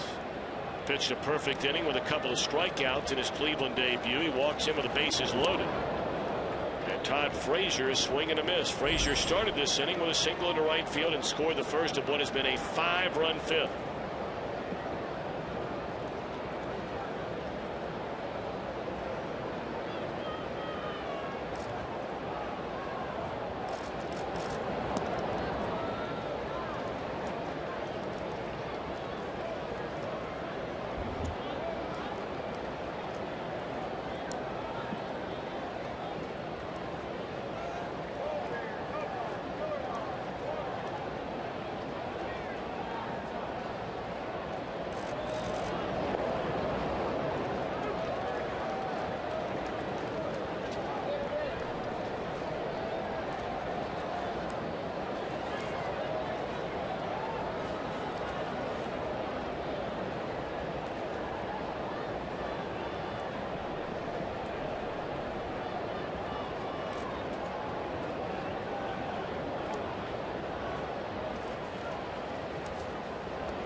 Popped up foul ground, and Santana tries to go into the stands. He does go into the stands.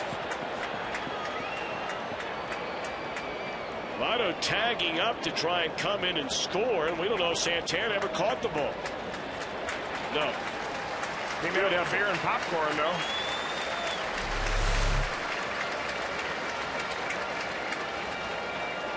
Wow, that's quite a collision down there. He just tumbled right over top of the big fellow there. Yeah. Landed on a soft spot. That was Chris Welsh said that.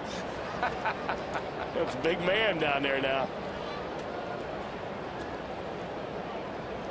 Look at him. Again, that was Chris Welsh. Who's going out of town very shortly. Grounded foul. Man, look at the size of that dude. Man.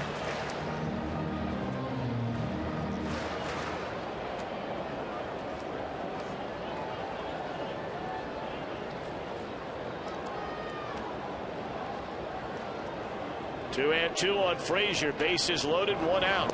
Struck him out, chased a bad ball away.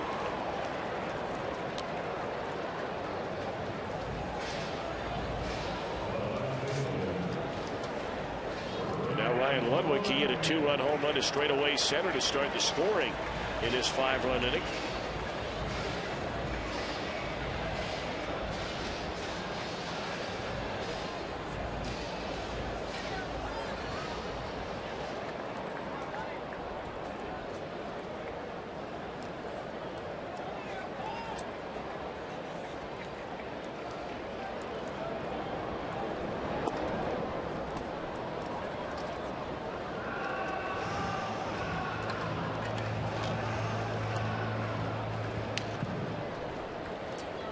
Reds trying to push their record, and with an 8-run lead here in the 5th inning, though not over. Things looking mighty good to getting to 8 games over the 500 mark. If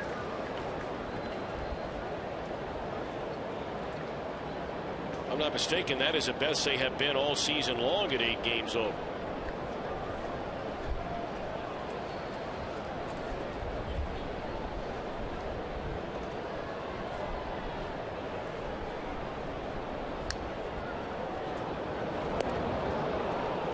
They were 30-22 when they beat the Houston Astros in the second game of that 3-game series the first 2 days of this month.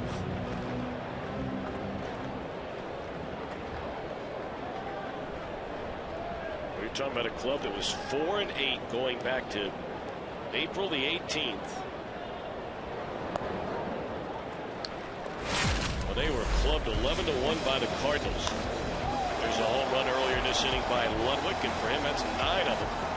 And now 29 batted in despite the very low batting average.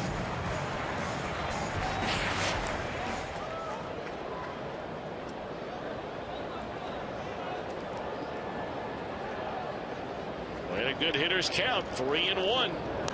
Oh, he had a good rip and fouled it back.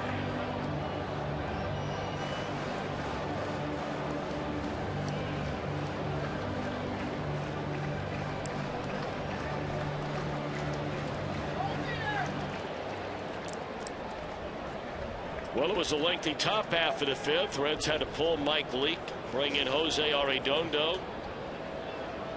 Indians have used 2 pitchers here in the bottom of the inning. 45 pitches have been thrown total in this 5th inning.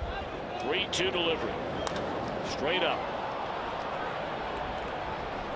Kipnis called up by Chu. A 5-run 5th. Reds 11, Indians 3.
Eleven to 3 Reds in control of this ball game. They've got 15 hits on the afternoon. Dusty Baker will go to his bullpen and bring in the 3rd pitcher of the day. It'll be Alfredo Simon. 16th time for this big, tall right-hander that the Reds picked up in Baltimore right at the end of spring training. Staying in the ball game after getting his first major league hit and going to center field will be Chris Negron. Simon has thrown the ball so well for the Reds since they picked him up.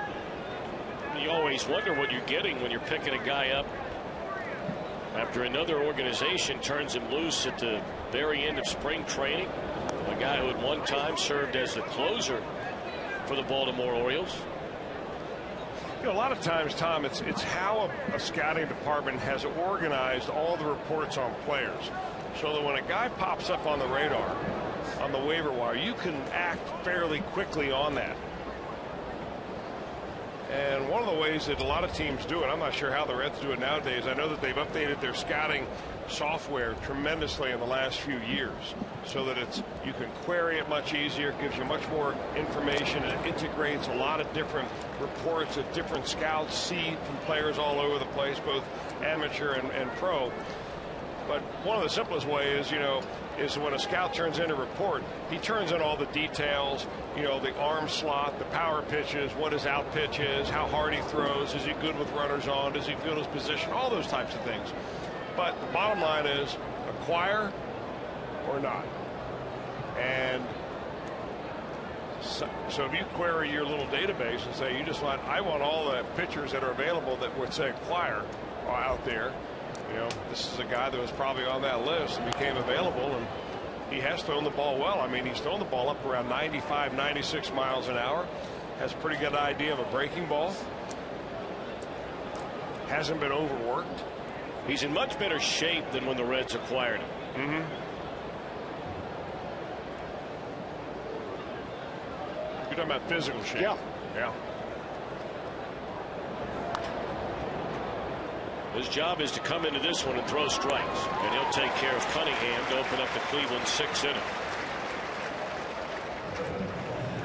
almost makes you wonder, Chris. And right now, the Reds are obviously hoping to have Bill Bray back much sooner rather than later. He's already out on a rehab. He'll pitch again tonight and tomorrow night for Louisville after pitching a couple of games for Dayton. Nick Massett, you heard from Walt Jocketty. You know, he's more than likely at least 3-4 weeks out, a month. Say, maybe after the All-Star break. So you don't know if the opportunity will be there for Alfredo Simon, but certainly for a lot of other organizations and maybe where their bullpen would be, Simon would be moving up that ladder a little bit. Well, what you like about the bullpen right now is that if the Reds needed, say you had an injury or a sickness like they did this weekend, but you didn't have an off day where you could flip-flop pitchers, they would have been looking for an emergency starter. You've got two guys down there that have started in the past in J.J. Hoover and Alfredo Simon. Simon had, 15 or 16 starts last year for the Orioles. Sam LeCure could be also a guy down there. So you've got a lot of versatility in your bullpen. That's off the leg of Simon, and that'll be an infield hit for Lou Marson. A 3-hit day for him.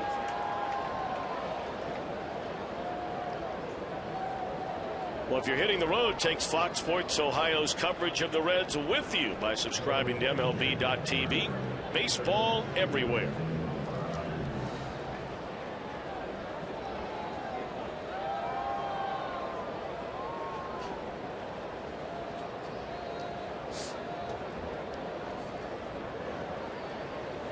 So now Simon will work out of the stretch for the first time, and we will have the pitcher Rogers come to the plate and bat.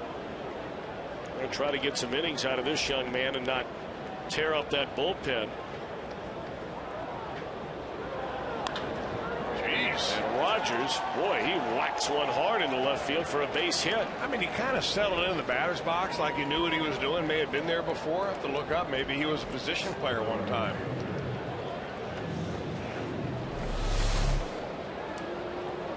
Down by 8. He's not taking. He's hacking.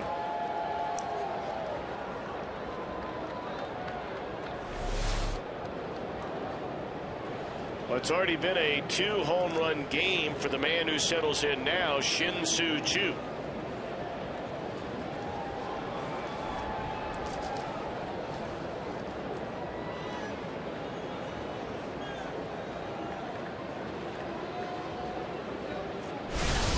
Mazda pitch by pitch. This time we're going to take a look at a couple of the swings that Shin-Soo Choo put on Mike Leake. Both of them you see same location, just about same result. The first one in the first inning a little higher. That was about thigh high, and this one he goes down to get the knee high one in the second at bat, and that is our Mazda pitch by pitch. Home run balls to the Indians right fielder. Good player. Guy's got intensity. He's got a great arm. He should have a put out at third base on a good throw from right field. Nice player.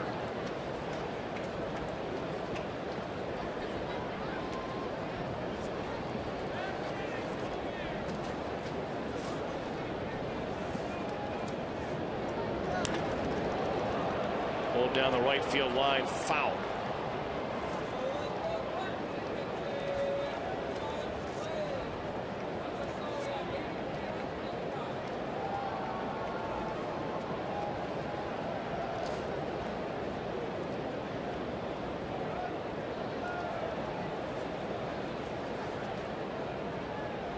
Well, the Indians tried to lock up Choo on a long-term contract.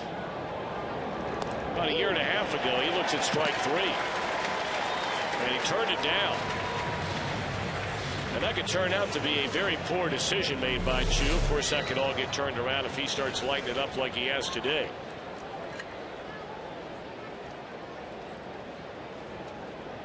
Looks like a backup slider.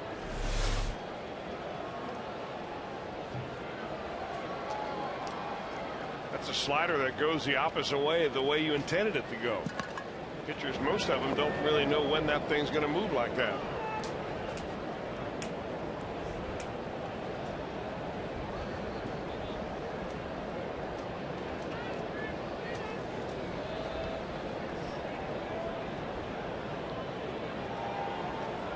So now Simon trying to take care of Asdrubal Cabrera. Keep the Indians off the board. There's a pitch and misses off the inside corner. 2-0 on Cabrera, who has 2 hits today. Well, Reds fans, if you're in the restaurant industry, let JTM Food Group help you with great tasting, healthier products for your menu. JTM.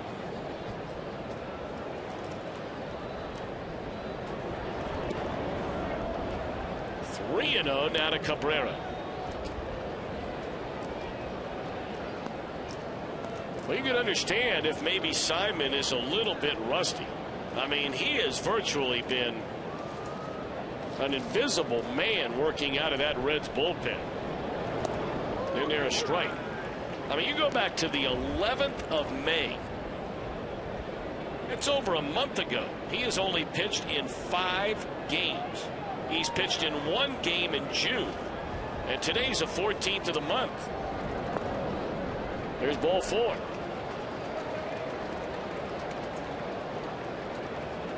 Well, you're not making excuses for the guy, but Chris, you know, when you get into 5 games in a month, I mean, command for a guy who has struggled with command during his career at times already, that can't be an easy thing to try and make sure you're right on it. Well, you know, you think you get some bullpen work down there, but the problem with that is that if you're the long man like Simon, you can't afford to go down there before the ball game and get a bullpen session in, because you may get called on in the 2nd inning to come in the ball game. Or you may get called in the 15th inning in an extra inning game. So it's tough to get even regular bullpen work. So what you do is you end up playing a lot of flat ground work before the game and batting practice. And that is not the same at all as facing hitters. You know, I think the key, and Brian Price is right on when he does this with pitchers, that every pitcher has his own little key to kind of keep himself together. Same with a hitter. It's like a checkpoint. And once you get to that checkpoint, you can go ahead and get into the flow. I mean, Brian Price may just be out there to kind of remind him of that. I mean, the last thing you want your pitching coach to run out there and tell you after you've loaded the bases is, come on now, throw strikes.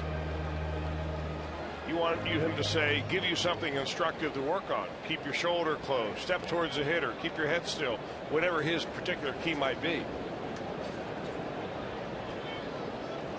1-0 on Kipnis. And there's a strike.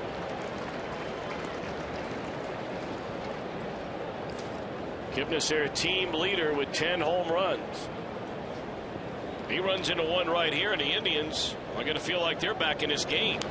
Pulled foul, and it's 0-2. 1-2.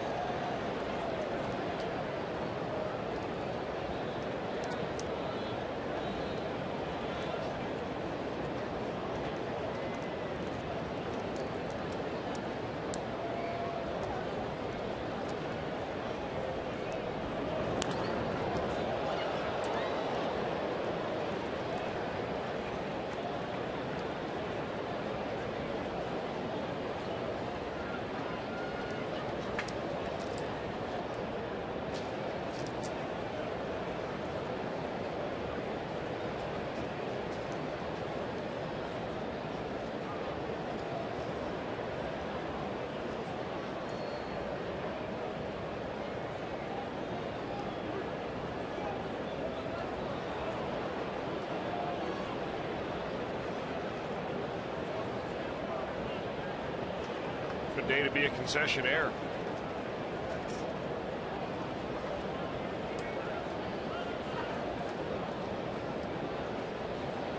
It's hard work, boy.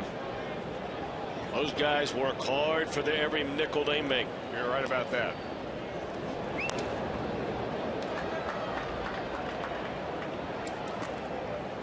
Going up and down steps, oftentimes carrying those, whatever it is you're trying to sell, whether it's water or beer or ice cream. What would you like to sell if you're a concessionaire out here at the ballpark? Well, beer. That's where the money is. Now, obviously, there's some money in that right there, too. Yeah.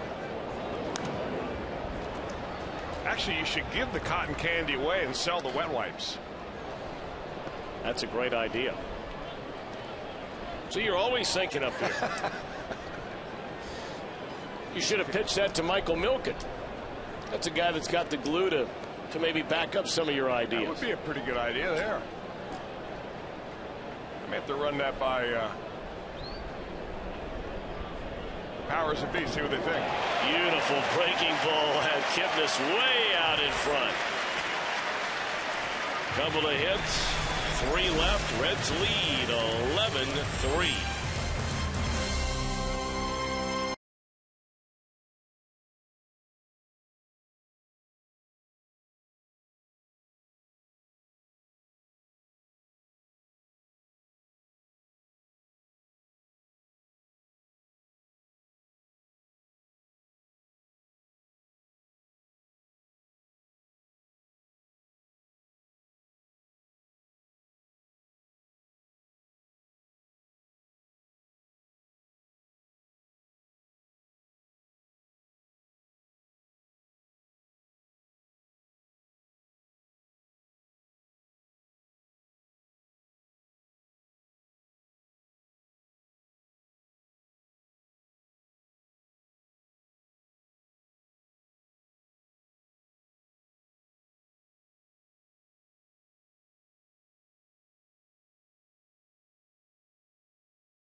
Greatest stars battle for home field advantage in the Fall Classic.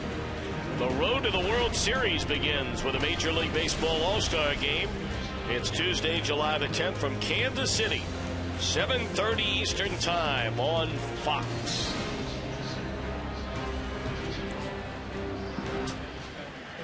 Well, you take a look at this Reds team, and you know, right now, Chris, I think you'd have to say we know Votto. Right now he's a leading vote getter. Brandon Phillips right on the heels of Dan Uggla. But with this recent surge by Phillips here over the last week or so, as far as some of his numbers, a real strong chance to be there. Yeah. Aroldis Chapman, Johnny Cueto. Those would be probably your top 4 picks, not in any particular order, although Votto overwhelmingly would be number 1. Well, all those guys you mentioned, very deserving. Chisenhall now at third. Lopez now at second base. And still Rogers out there on the mound. And Mesoraco first pitch swinging. A tapper down to third. 1 out.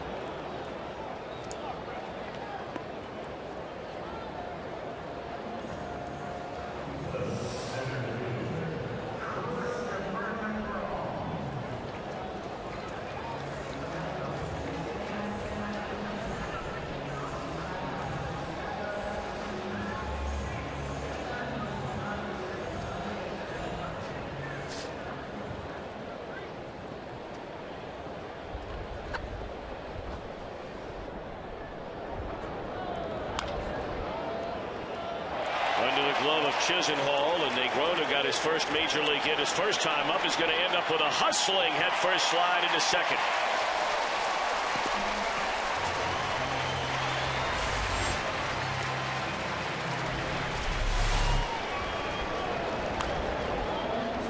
Hits it sharply, goes right underneath the glove of the third baseman. He said, hey, you want? No one's going after that ball very hard. Well, he has his first hit today.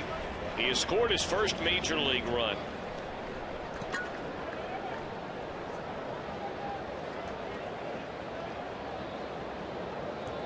And now Alfredo Simon will bat.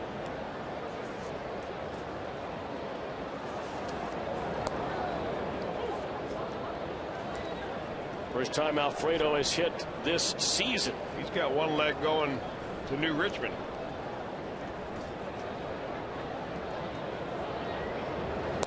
Actually, that thing might be heading to Westchester the way he's going. He might spin all the way out of there.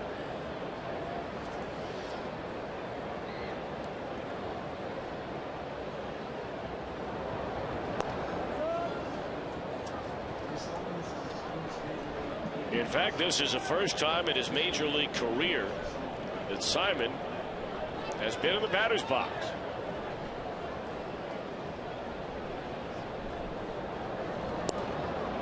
Going to need a longer bat.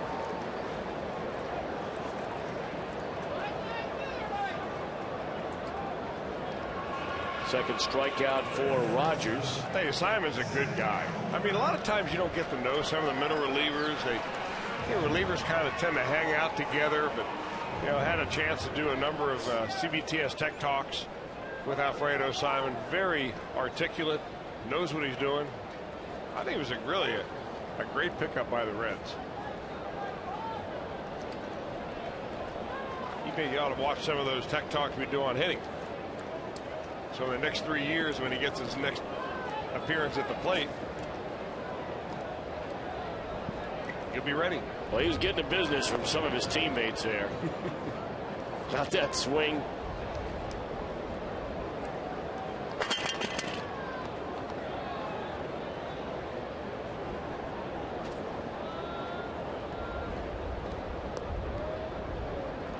Now Kozar. We've not heard anything about Chris Heisey. Don't know if they just wanted to get him a little breather, or he's been playing every inning of every game ever since Drew Stubbs went down. Stubbs has never been placed on the disabled list. It has been a week and a half nearly where the Reds have been playing one player short.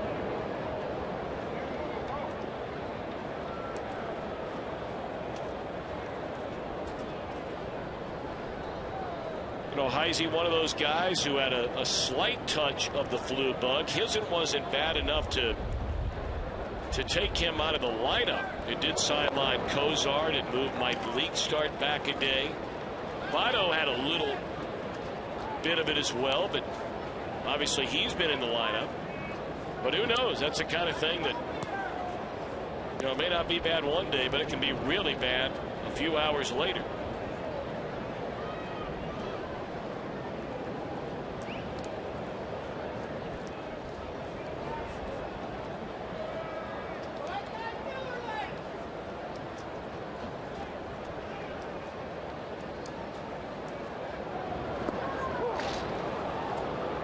Two to Kozar.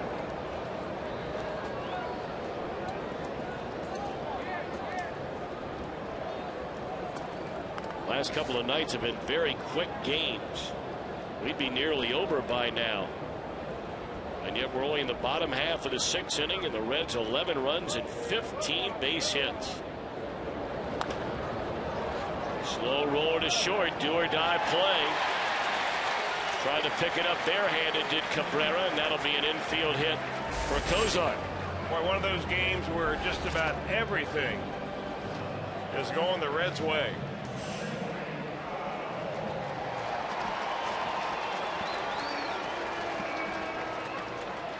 Negron advancing on to third base, so now another RBI opportunity for Joey Votto.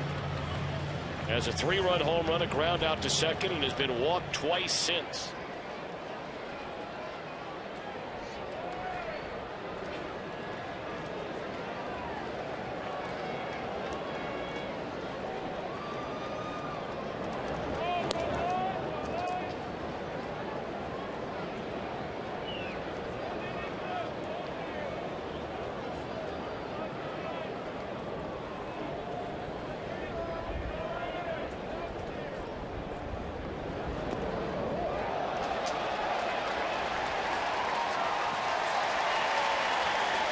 Getting away from Marson will allow Negron to come in and score, and that'll make it a 12-3 game.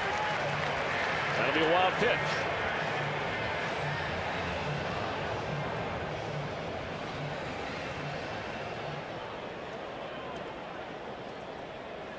It's not every way you can score, but the Reds have scored in some ways that you don't see every day. Bases loaded walk.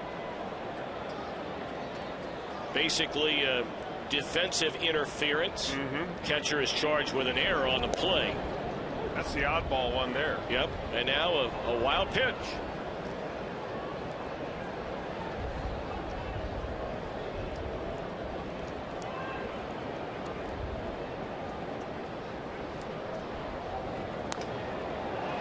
Line drive caught by Chisenhall, and that will end the inning. Reds have scored in every inning except the second and lead 12-3.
Cincinnati Children's in the top 10 for all selected pediatric specialties in U.S. News and World Report.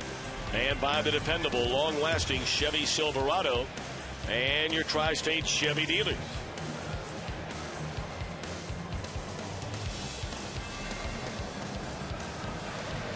Day is over for Joey Votto. Reds with a 12-3 lead as we are set to begin the 7th inning. A lot of the youngsters enjoying the action here today. We're glad they're here.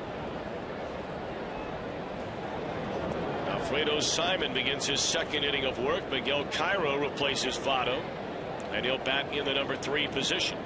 Simon's going to get at least 2, if not 3, or maybe even 4 innings of work today, depending on what his pitch count is. Through 27 of them in the 6th inning. He has another one of those. It'll be a 2-inning stint. Breaking ball misses. 2-1 to Santana.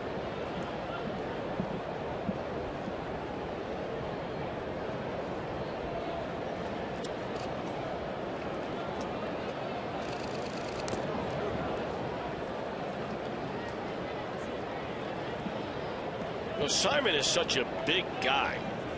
But boy, that delivery is so smooth and easy. When that ball comes out of his hands at 96, 97 miles an hour, it doesn't even look like there is any stress or strain involved to it at all. He really does use his legs right. Stays back on the rubber nicely.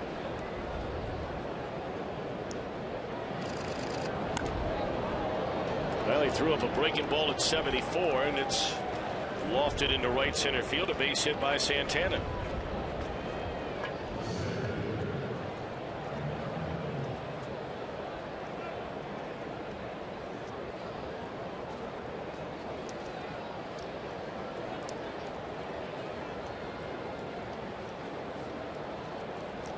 Those Fox Sports Ohio girls, you were with them on opening day. We have not seen them here at the ballpark since. They were there for the parade, and that was about it. That went into left center field. Negron remains in the game to play center out there. Throw goes into second base, and it's a single and now a double. And Michael Brantley has the longest hitting streak in Major League Baseball this year. 21 consecutive games with that base hit. Well, he's got a nice stroke. We saw him hit a ball last night, line drive between third base and shortstop. Just kind of hitting it very late right out of the catcher's mitt. He does the same thing here. He just really waits a long time before he finally slashes that ball to left center field.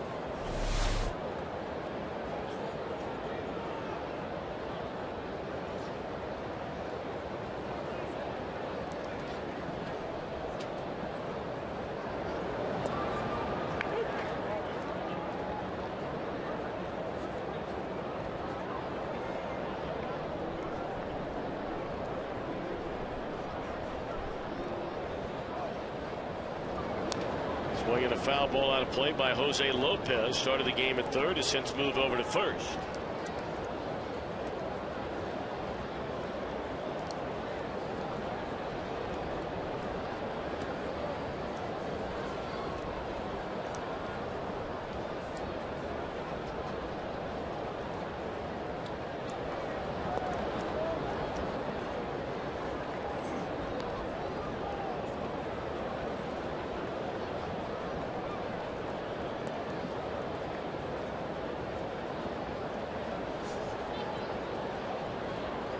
One ball and 2 strikes on Lopez.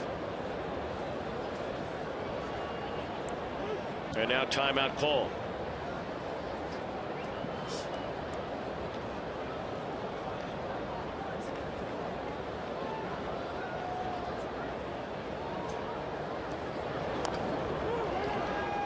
That's a nice breaking ball when he's locating that thing to go along with that gas. You know, to everybody in this ballpark, maybe except Alfredo Simon, this is a mop-up game. The Reds are up big. They're up by 9 right now. You're thinking, oh, well, let's just sit back and watch some baseball. But if you're Simon, you know, you've got your own personal statistics to worry about out there. You want to strand those runners.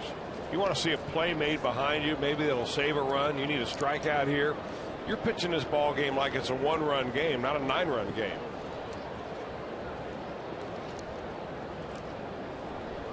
One and 2 the count. Back with that gas. Oftentimes you see relievers with, you know, really bloated ERAs because they get in games like this, like some of the Cleveland relievers that have come in here. They just have sucked up a whole bunch of earned runs and just trying to get some innings put in.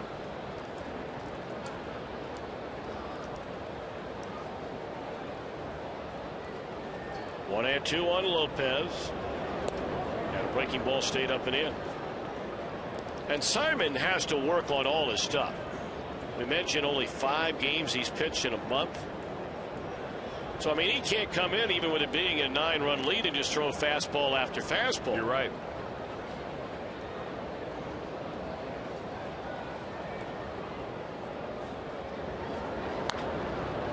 Phillips to his left. Oh, my goodness. Wow. Look where he is. He's in medium depth right field.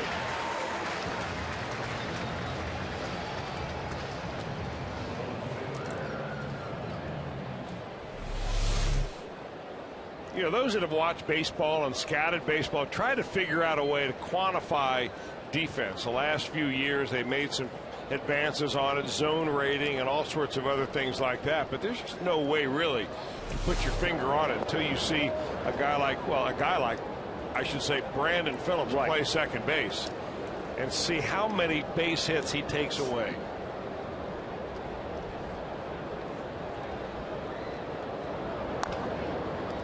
Wrong guy. Well, 2 runs are going to score on the ground balls to Phillips to make it a 12-5 ball game. But there are 2 outs with nobody on.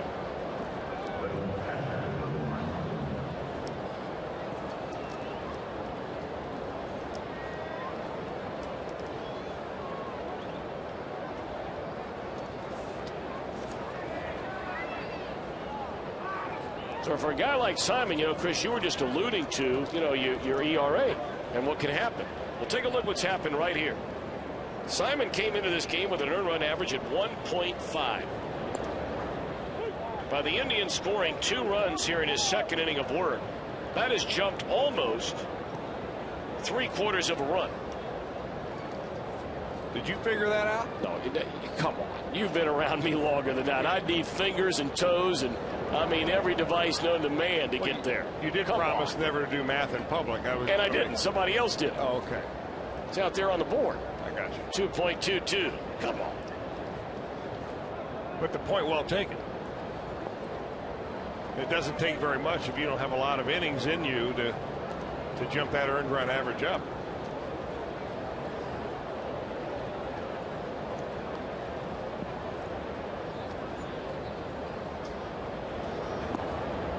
Fastball at 96 misses inside. Marson's had a very nice day.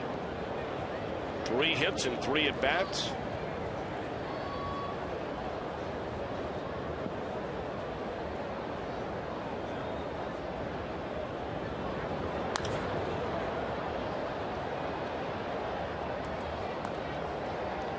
A lot of the folks that were here, at least some of them, have made their way out of here, but a big crowd for this Thursday afternoon game.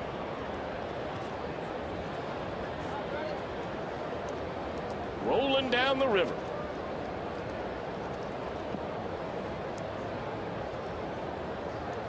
And the Reds trying to roll through the Indians.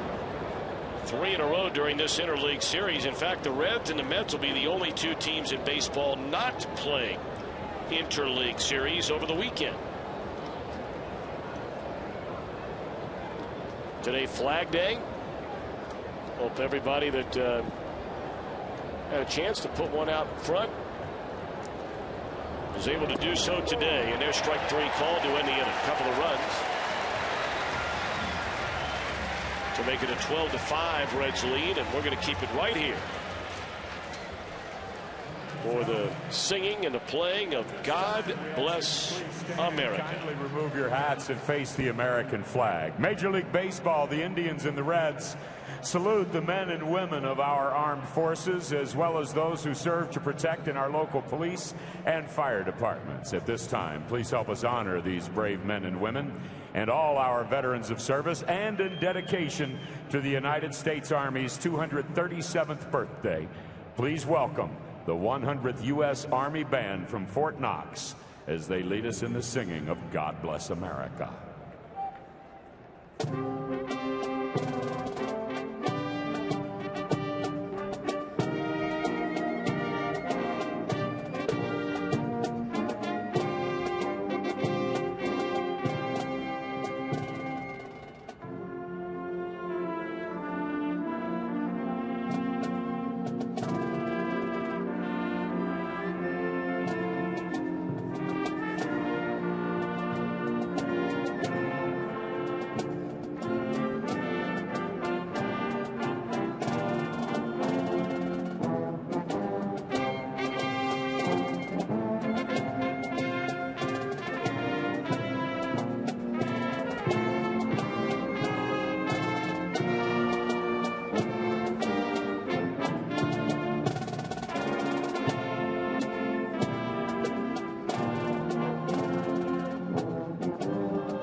Ball camps are set to get started, presented by Safeco Insurance. All campers get their own Reds uniform, special instruction from a Reds coach. You'll come on the field, a VIP experience, and a guest appearance by a current Red star. For more information on the official Reds camps, visit reds.com/camps today. Changes continue as Shelley Duncan takes over in left field, and Jeremy Accardo replaces Rogers on the mound. Former closer for the Toronto Blue Jays back in 2007. Accardo, 35 saves, now a middle reliever here with the Indians. Kind of reinventing himself. Accardo used to be a hard thrower. Now he's throwing a lot more splitters and off-speed stuff to try to make up for whatever loss of velocity he's had over the years. Product of Illinois State University.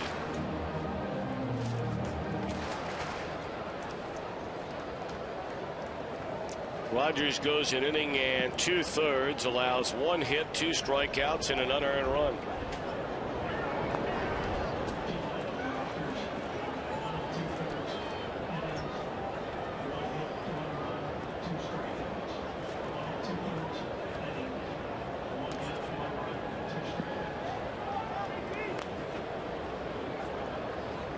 Big day again for Brandon Phillips, who's knocked in 3 runs in each of the last 2 days. Home run in the 3rd inning, 2-run single in the 4th, singled again in the 5th. Phillips had 3 hits, was on base 4 times, and 3 RBIs with 2 scored last night.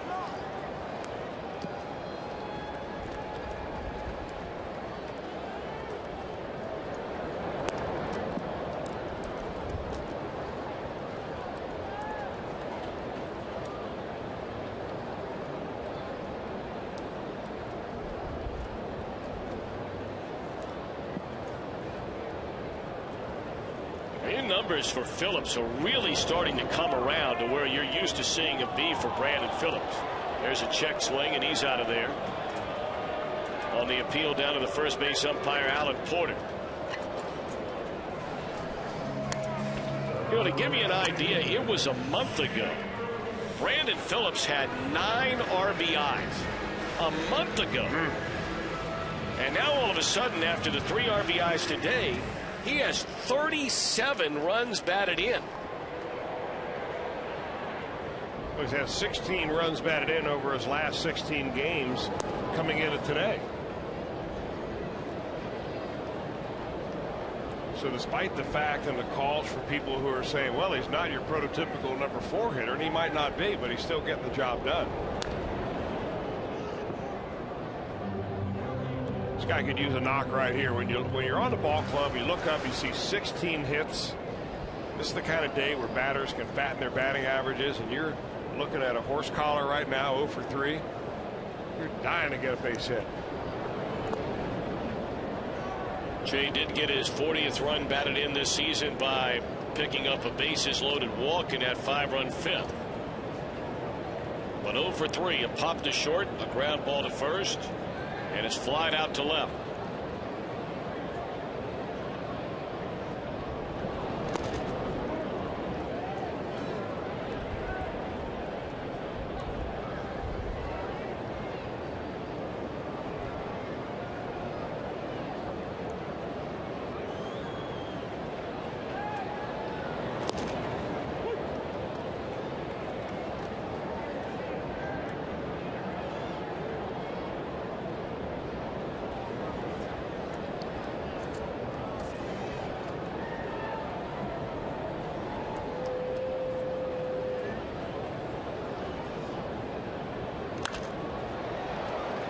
Right into the shift, and that is a shortstop who throws out Bruce.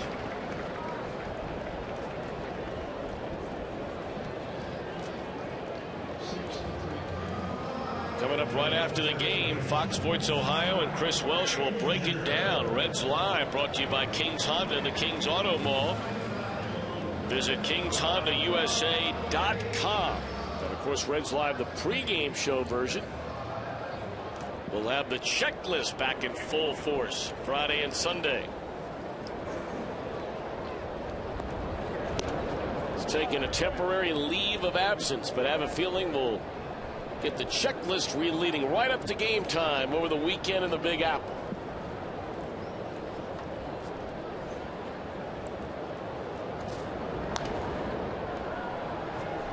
They have had a lot of buddies of mine that have asked me. I'm being totally serious about this. Because they tell me that, and I've told you this, and you know I'm being sincere when I say it. I think you have a little bit more time than we generally have when we start the games, and you have a game like today where we come on and literally have, 45 seconds to sort of hang your hat on something to get ready to watch for in the game. And in the checklist, you've got 3, 4, 5 minutes there to really break it down and lay out a few items that could be a factor leading up to the first pitch.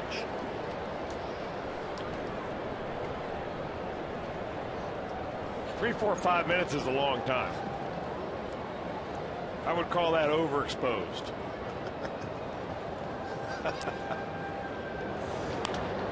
Full foul. Well, we'll see what Kent Dreamweaver has in store. He's a producer of the pregame show. Does a great job. He certainly does. Jeff McClure will be on the road with us handling the pre and post game duties.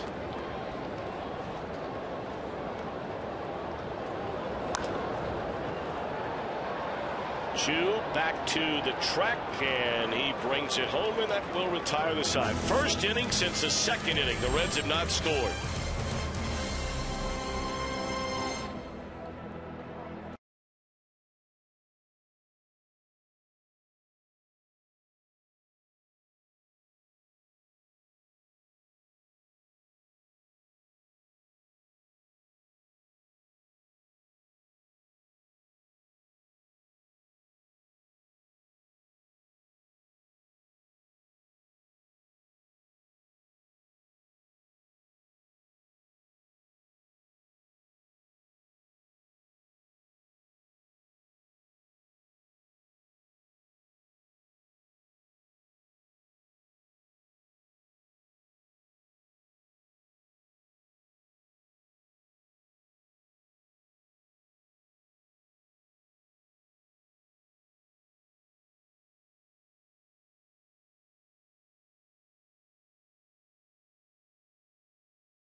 American Ballpark.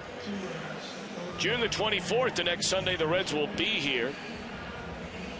Meyer family deal, check it out. When one member of the family buys a full price ticket, they then have the option to buy 3 additional tickets at half price.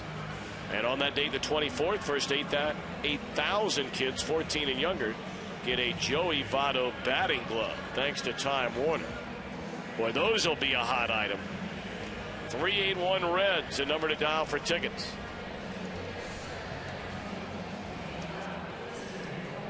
Broom is out.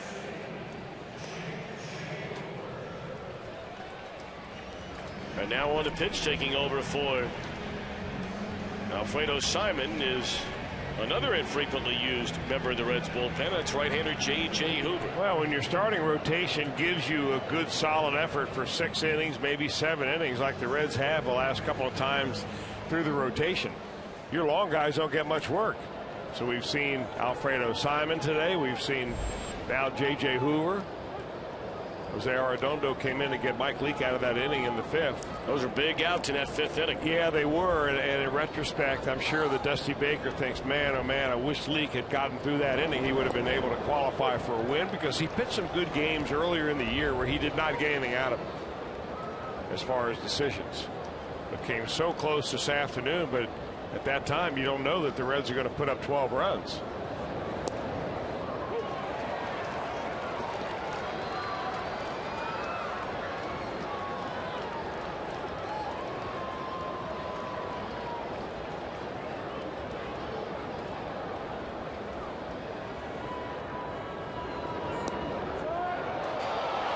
Pretty good looking breaking ball right there. Didn't get the call from Dana DeMuth.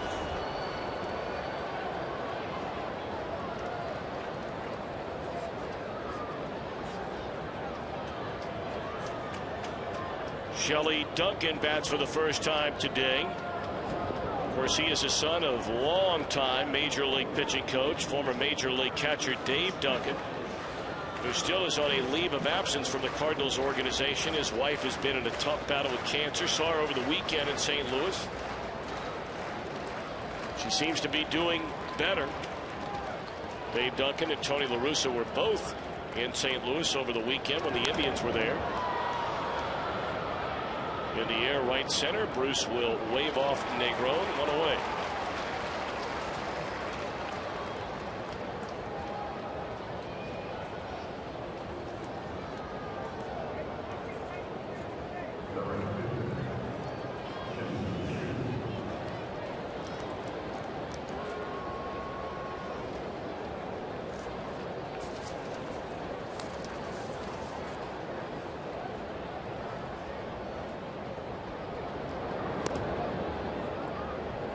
We were talking about how Simon was pitching only for the 5th time in a month. It hadn't been much more frequency for J.J. Hoover. Chu spun out of the way on that fastball at 94, high and tight. Chu already a couple of home runs in a game today.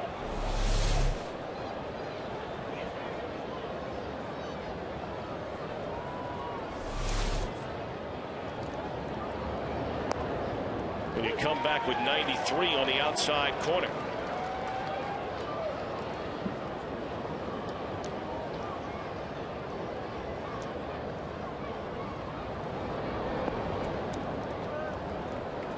Hoover has been with the ball club since they brought him up from the minor leagues on the 24th of April.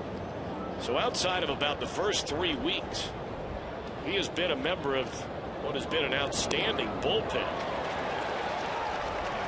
Now, those 3 weeks, of course, were his first 3 weeks in the Reds organization, having been acquired at the very end of spring training in exchange for Juan Francisco from the Braves. And boy, when we went through Atlanta and talked to the coaches and players down there of the Braves, they're just so high on this young man.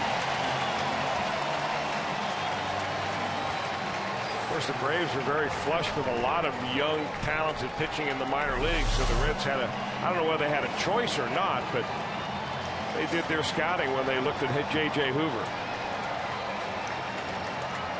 Good delivery. He's got the kind of fastball that really explodes on you. Uses his legs extremely well. You heard the crowd roaring in the background. If I'm not mistaken, this is the first time this year they have a deal every time you buy a ticket to the game that if Reds pitchers strike out 11 or more batters in a game, only here at home, you take your ticket and you get a free pizza and you get free ice cream. Where? That I couldn't tell you. Well, that's why you heard the big roar of the crowd, and they put it up on the scoreboard out in left center field. So not only do the folks that hung around or those that bought a ticket, maybe they're long gone, get to enjoy watching perhaps a Reds win, leading 12-5 here in the 8th inning.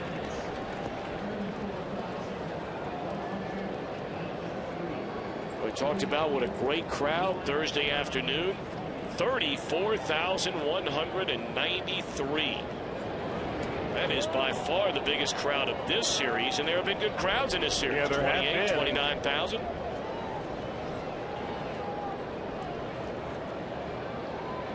Look, you'd love to sell out every single game. I think that this is a number, the 34,000, is where the Reds is out with a shot into right field off the bat of Cabrera. And this will be a 2-out double. I think somewhere around this neighborhood, Chris, is where the Reds would really like to get to a point of where they can draw night in and night out. You know, you have bigger crowds perhaps on the weekend, but now that summer's in full gear, I think this is where they'd really like to be and feel like they can get there.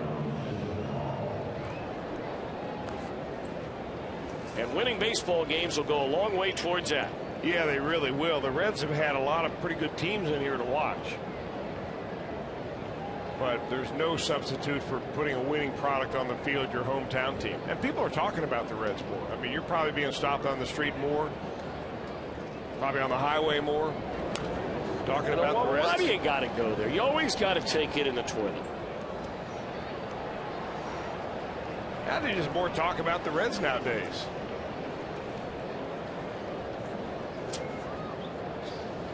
On the highway. Unbelievable. Tell you what, though, our boy Kyle Busch last night. Yeah, boy, how about that? He needed a little help in North Carolina. Yeah, we didn't know what he was talking about. And then Joe Luck up here, our statistician in the booth each and every game at the ballpark. You know, you and I were looking at each other like, we don't know what that means. When he said, hey, can you give me a little help in North Carolina? And apparently the old boy was test driving out a new car and was doing 128 in a 45 zone. Took away his license.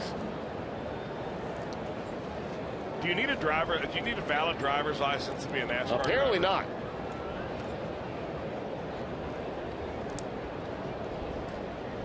One and two to count on Lonnie Chisenhall.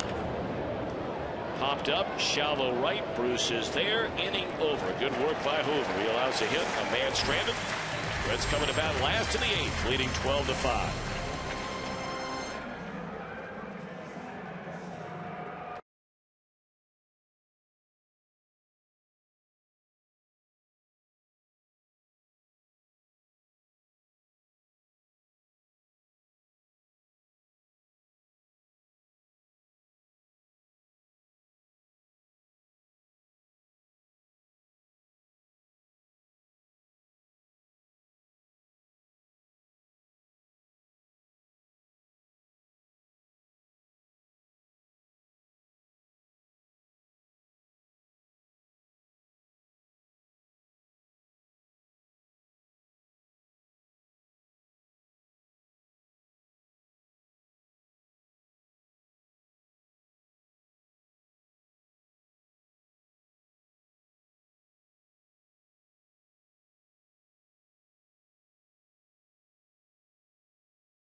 Dog play of the game.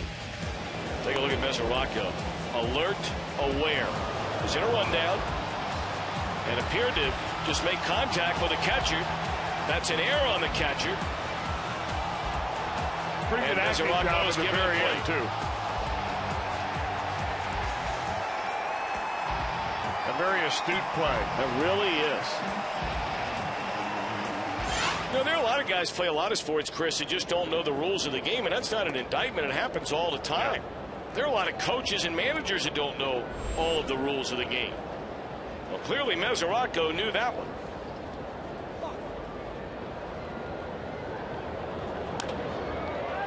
Ludwig tags one into left field. This will be up against the wall. And Ryan on his way to second base with a double to begin the Reds' eighth inning for Ludwig, his third hit of the day.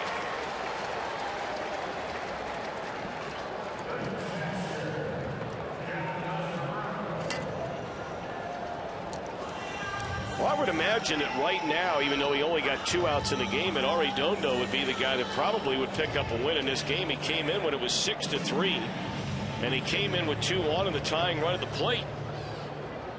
And retired the only 2 batters that he faced. That's up to the... Yeah, there are circumstances where the official scorer can award the win to somebody who doesn't happen to pitch in that 5th inning. So he came in and got 2/3 of an inning. I don't know whether they'll end up giving him the win or not. Simon pitched 2. Of course, he gave up a couple runs in the 7th inning. Yeah, that's why I'm thinking, you know, Arredondo probably got the 2 biggest outs where Cleveland was still in this game. Either way, it's what his bullpenner friends down there would call a vulture win. But they count. Sure they do.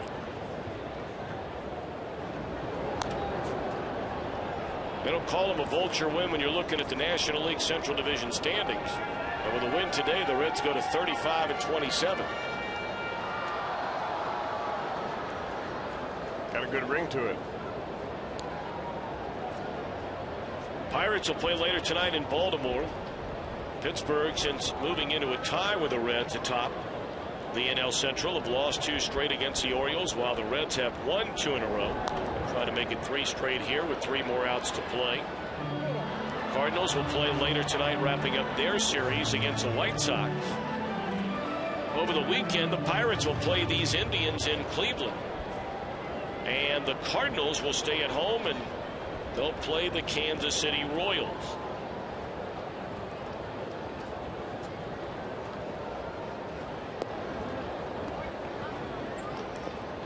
That Milwaukee team was starting to make a little bit of noise. And then all of a sudden here in interleague play have lost back-to-back games against Kansas City. And they'll wrap up their series tonight.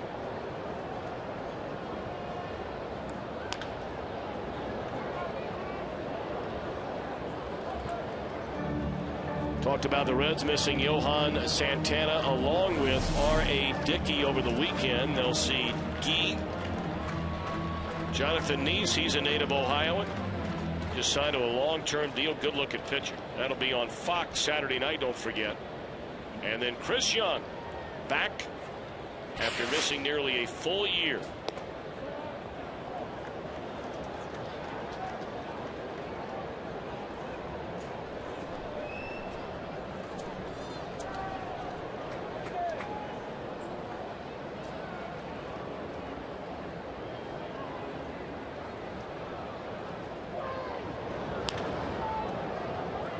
Eight pitches so far in this at bat to Mesoraco, with a 9th coming up.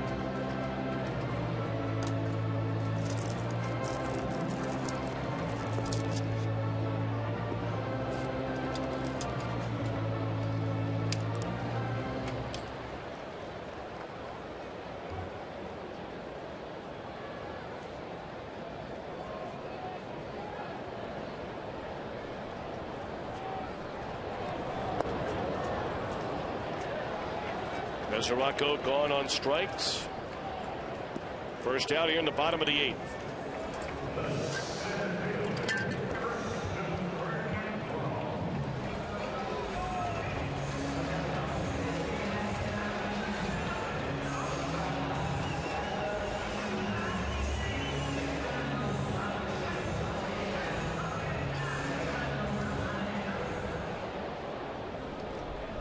Well, Negron today has his first major league hit. He scored his first major league run. Why not cap it off with your first big league RBI? A runner out there at second base with 1 out and strike 1.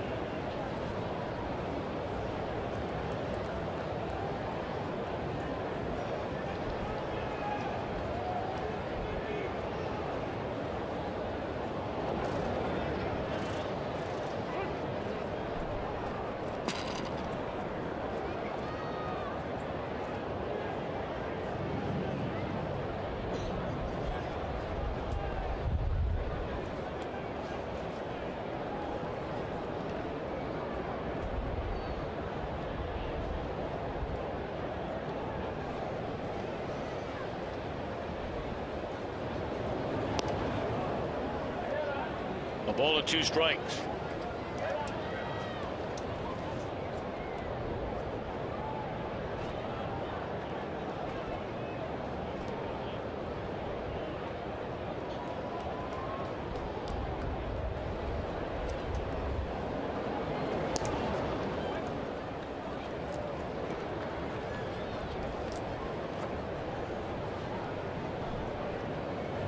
Wilson Valdez stands in the on-deck circle with bat for J.J. Hoover.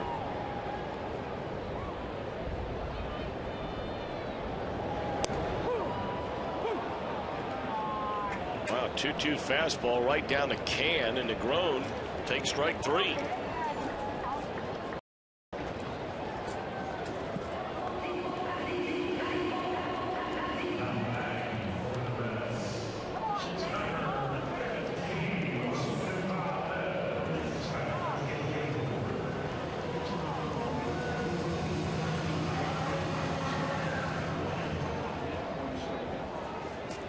So Hoover goes an inning, allows a hit with a strikeout, no runs.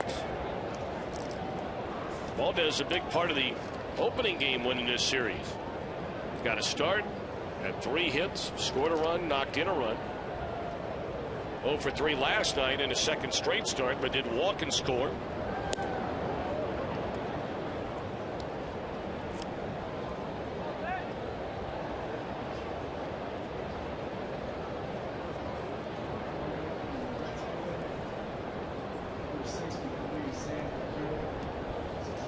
Sam LeCure will come on and pitch for the Reds in the 9th.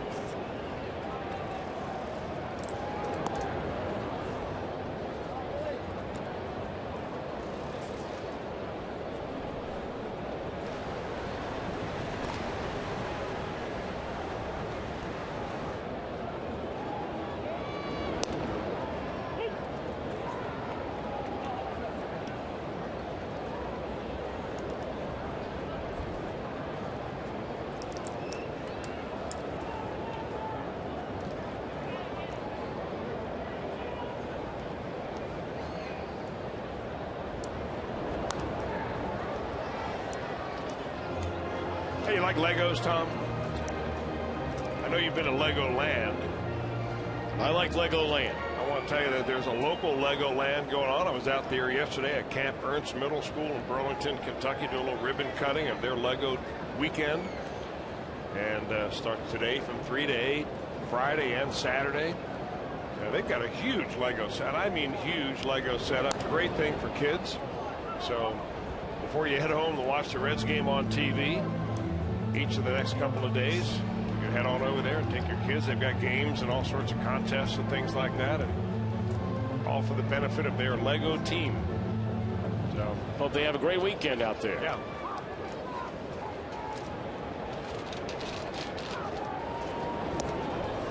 Gone swinging Valdez, and we're on our way to the 9th. Reds 12 and the Indians 5.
Another time brought to you by Miller Lite. Ryan Ludwig, a 2-run home run to start a 5-run 5th inning. And the Reds lead 12-5 as the Indians bat in the 9th, 3 outs away from a 3-game sweep.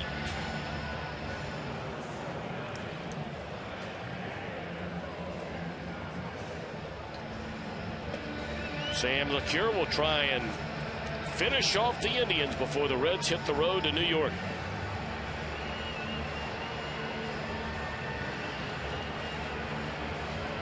Well, Ryan Hannigan's had the entire day off, and now he'll come in to catch LeCure here in the 9th inning.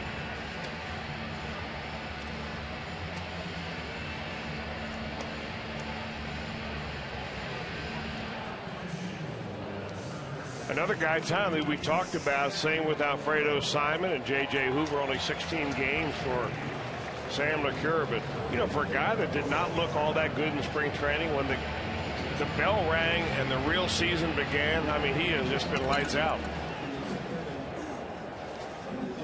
Controlling that fastball, throwing that little two-seamer right inside on left-handers. Got great comeback action on it, big overhand curveball.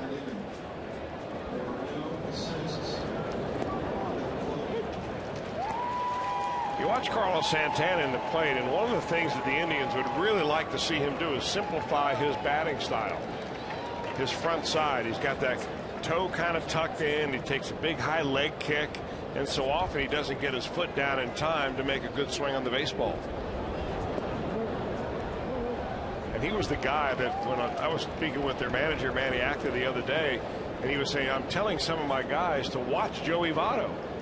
And he was mainly talking about Santana. Had great success in the minor leagues, hitting like he does now. But he's finding that pitchers have found his holes. And they've begun to exploit him a little bit. Negron called off by Ludwig. 1 out in the 9th. Well, Chris, you have to say about this ball club. Now, you know, I asked you at the time, and you didn't think it'd be a big deal. But the Tigers came rolling into town here on, Friday night. You beat them after losing 2 out of 3 to your division rivals, the Pirates, to begin this homestand. You gave Verlander all he wanted and more. 125 pitches in 6 innings, got him out of the game, but Detroit rallied late to win by a run.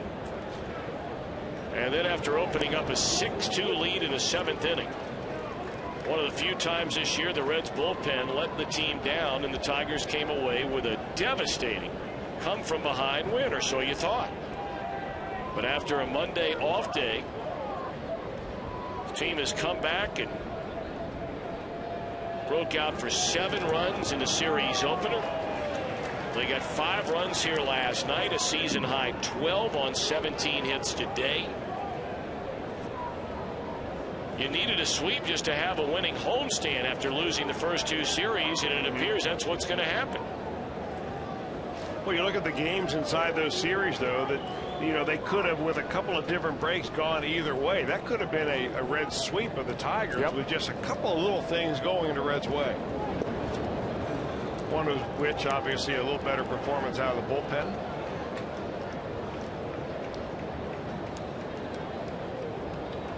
Those 2 games that they lost to the Pirates, well played, just tight ball games that the Pirates just ended up on top.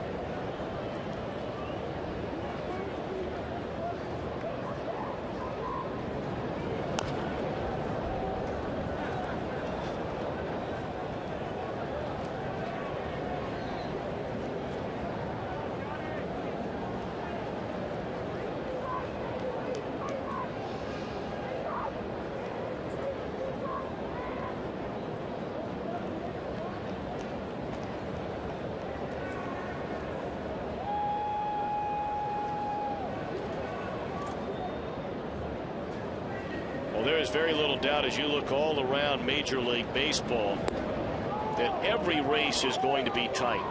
Here you have a year where, for the first time, a second wild card team will enter the postseason.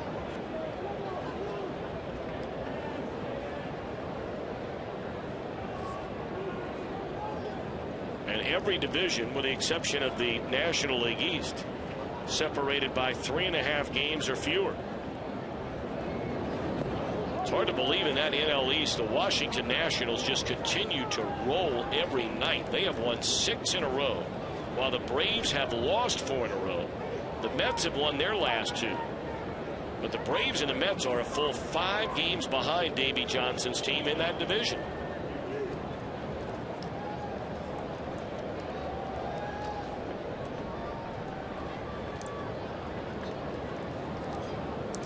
3-2 to Johnny Damon. Playable from Cairo. 2 out. Well, the Reds would like to think they could have a 3-game lead by night's end over their closest pursuer in the National League Central. Told you the Pirates play in Baltimore to wrap up that series later tonight. And the Cardinals, who are 3 back, will play the rubber game of their 3-game set against the Chicago White Sox. Now, this is the guy the Reds have been looking for all day long. Out number 27.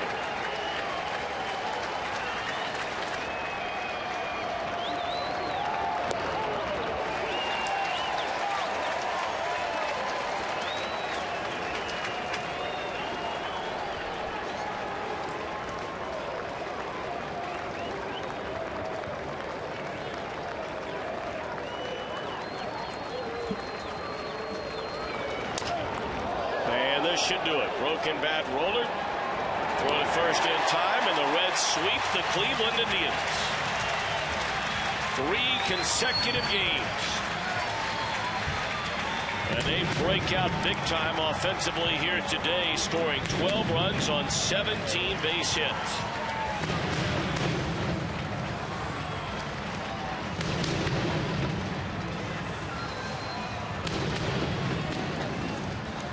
Well, 5 our final. We'll be back to wrap it up in a moment.